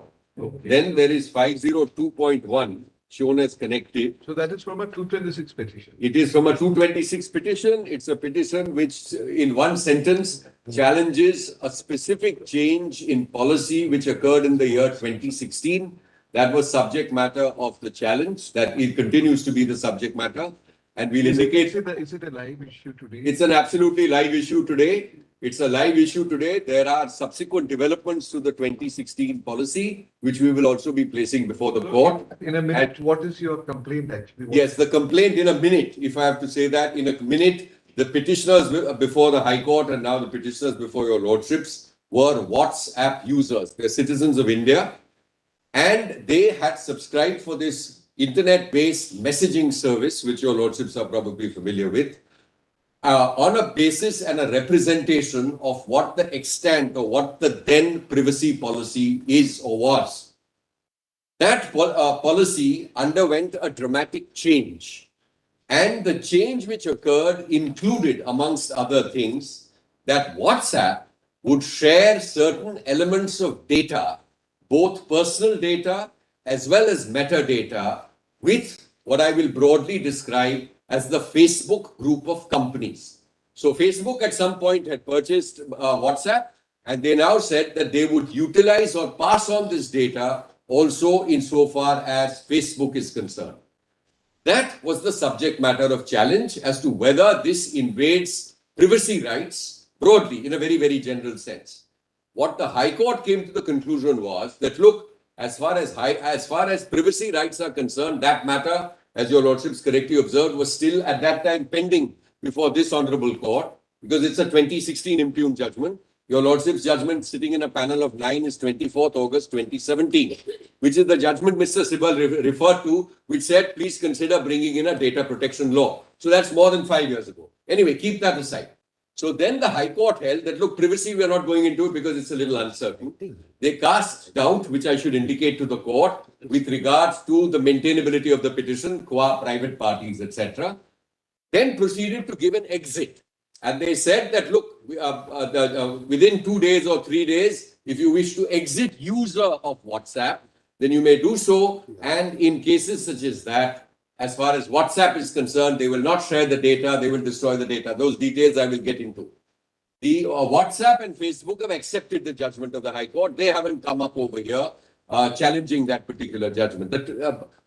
In the meanwhile, when this matter came up here before the court, the bench presided over by Chief Justice felt that this was an issue which deserved to be decided by a constitution bench, and therefore it fixed the matter and constituted a constitution bench. The matter has been heard on occasions as recorded by this court's order in the past. Last, it came up effectively in the month of September last year when a similar request was made. At that time, it was hoped that the new bill would be introduced in the session which was around Diwali, etc. And everyone was hopeful that that would happen. As it came to pass, that did not happen. The original bill which was introduced. So after 2017, a bill was introduced for, generally I'll describe it as data protection. That bill came to be withdrawn by government itself. There's a further public consultation process. I might also add that the earlier bill which was passed and which was eventually withdrawn was also referred to a committee. So that's also something your Lordship will keep in mind, because it's not as if the moment a bill gets introduced, the Parliament, as the court correctly observes, has its own processes, etc. So my challenge is essentially directed at this action which took place in 2016 by a radical change in policy, and that policy itself has evolved. The limbs of my challenge are many. I first say, and it's going to be our submission, that insofar as the law laid down by this court in Puttaswamy is concerned, this would violate those particular foundational principles. Now, whether those foundational principles and the extent to which they finally become law and how they are applied, etc., is Parliament's prerogative. We are not going to go into that at all. So that's one limb of the argument. The second important limb of our argument is that WhatsApp operates across several jurisdictions. When it operates across several jurisdictions, Europe versus America. Yeah, it appears to have a certain differential standard when it comes to to an individual user's privacy. Which should So, not be. for example, you cannot have a situation. You cannot have a situation where yes, I'm sorry. Two questions. Yes. One, you have an SLP against the judgment of the High Court. That's right, which is now before you. That's one. That's my case. That's right. The others will So tell you. What did the High Court do? Yes. So what the High Court, as I told your Lordships, was that it rejected the challenge. However, it gave an exit. The exit option which was given to users was that if on or before a particular day you stop using WhatsApp, etc., then your data will be deleted, it will not be shared, etc., etc. So there were certain directions which were given on that side. Which Take it or leave it. Right. Now, today we are granting you, we are allowing your SLP. Correct. That we are allowing the SLP. Correct. So forget about the bidding. Right. So what is the relief that we can grant? Yes. So there are declaratory reliefs which we are seeking. The declaratory reliefs are, and I'm again broadly indicating to the court what those are. With that, so simply because I have already articulated this point, that you cannot share my data with the Facebook group of companies. So we seek a declaration to that effect, or at any rate, at a minimum, an opt-out option. Because what you will find when we explain the case, several users in other jurisdictions are given a meaningful option. When I say meaningful and informed option means that there are clear instructions. And if those instructions are followed, a person has an option to say, sorry, I want to opt out insofar as this type of sharing arrangement is concerned, or not sharing arrangement, which is not available to users in India. It ought not to be, if we are correct, eventually to persuade the court. Was it filed as a public interest? No, it's an individual. It's a user. So there is obviously a public interest angle to this. There is a public interest element to this, but it's also by an individual user who says, sorry. The declaration which you might persuade us to grant. Yes. If that is going to be the subject matter of legislation. Yeah. If Parliament is finally going to come out with a law, which gives you the same relief. No, it's not, because we don't know what the law is not that. The bill which we have seen, I don't want to presume that I have any sense of the thing, except looking at the broad features of what we see. Yeah, mine is a very specific case to this WhatsApp. Sorry. Connection between the bill. Yeah. Spoken about and the need sought by you. It won't have, there won't be an overlap. That is what we are trying to find out. No, there won't be. In my understanding, at least as far as my first item 502 is concerned. It's a complete overlap. As far as 502 is concerned, which is my petition, in my respectful submission, there the bill will obviously, I mean, not the bill, I should say, if there is a law which comes to be passed, it's very difficult for us to speculate as to what the parameters and what the exact contours of that law and act are going to be. However, insofar as my challenge qua the 2016 change in policy is concerned and the evolution of that policy, bringing it up to date, which we will do, is according to us completely impermissible under Indian law. And your lordships have also, in a previous order, used the expression which was counsel appearing for us, Mr. Salve was appearing for us, and he said that this change in policy is absolutely unconscionable. That's how your lordships have recorded his submissions, etc. So we will have to explain these parameters. This is not something which ought to be wished away. I'm sorry. How long will you take, for example? In terms of time?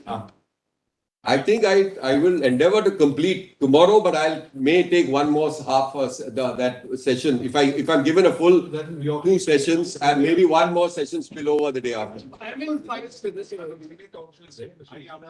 appear for a party called the Internet Freedom Federation. We were allowed to intervene in the matter. We were heard when the matter was heard in 2017. We not by a constitutional bench of your lordships. Now, in response to what my lord asked about the relief, now this area is completely unregulated. They have been telling us from 2018 in Putaswamy in the Adultery, it is forthcoming. Thereafter, nothing has happened for 4.5 years. Now, internationally, there are well-recognized privacy regulated, which any Milord and data collector has to follow. Now, is there any international covenant? There are Milord, is there a pronouncement by the European Human Rights Court? No. That is confined to Europe. There's no covenant. Is there any UN treaty or something like that? No, my lord. If your lordship is asking us specific to this conduct, at least as far as we are concerned, we don't know. But there are general covenants to which India is a party, which we've adopted, which will be applicable. But let my learned friend. The point is, the law, constitutional, according to us, recognizes positive obligations on the state to enact law. It can't be left unregulated. So when the state doesn't step in, you're not regulated. Step in and evolve without a mechanism and safeguard. When it came to telephone tapping initially, when it came to the prevention of sexual harassment inquiries, those positive obligations we seek, that your lordship by judgment recognize it and not leave it to the state, because last time we have stepped in. My learned friend may not be aware. We have stepped in apart from this proposed enactment. We have stepped in. Well, there are rules of 2011 which regulate. Existing regime. I don't know what my learned. Not a Vishaka-like situation. I don't know. It's not a Vishaka-like situation. There is a provision in the Act. There are regulations which govern the position. They don't give any more the opt-out option which No, that you may have an individual grievance, but There are regulations, and they will justify it according to those present regulations. Why are we waiting for an act? See, can we rule out the possibility of minimizing the scope of this litigation once the bill is introduced? Absolutely. No, suppose if there is such a litigation, why should we undertake an academic? It's not an academic. Today there's no bill. Then it will be see after that what exactly is the point which is to be concentrated, Correct. which is to be considered. Yes. That the court can very well. Then the picture will be very clear. We will demonstrate the overlaps. Yes.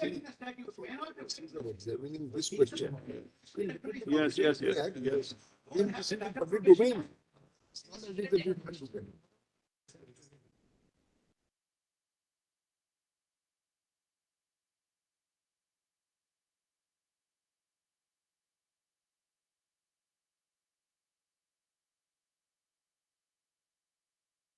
May I make a suggestion?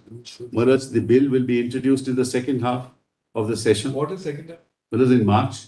13. March till April. Hold on. Just let me make a suggestion. Now then you will know, Malaj, the bill will be before you. Then you will know if the areas are overlapping or not, and then you can decide. If the matter is to go on, it will go on. But at least have the bill with you. For one moment, and The bill will be introduced. Yes, no. You haven't heard of it. 502.2. I am taking the same challenges to the policy. Who are you? I'm a Indian startup, a society of Indian startups that has got a PIL under Article 32.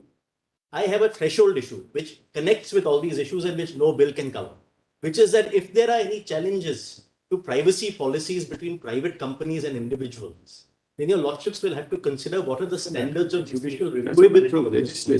Now, Justice Bose has said that a 5-judge bench has decided that 19 and 21 apply. Now, I have filed issues before your lordship will just take them up for a moment. But the issues are generally the 5-judge bench that has laid down 19 and 21 applies, has laid down no tests. The question is whether we take it today or. Yes, or tomorrow. If you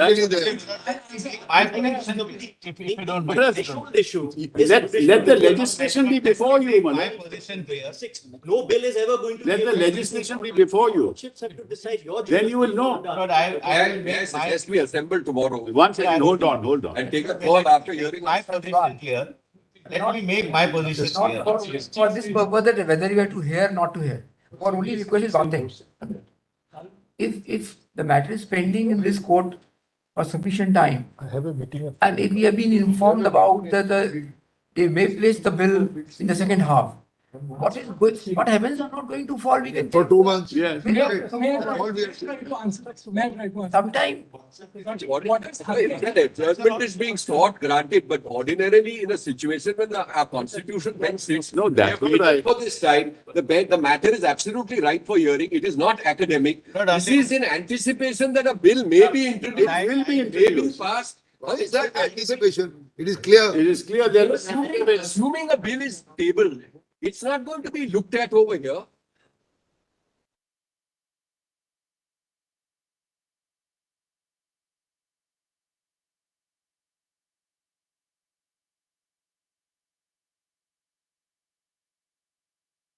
The translation with the largest features of WhatsApp. Malaj, may I, Mr. Diwan, I am Malaj, may I say this? Others.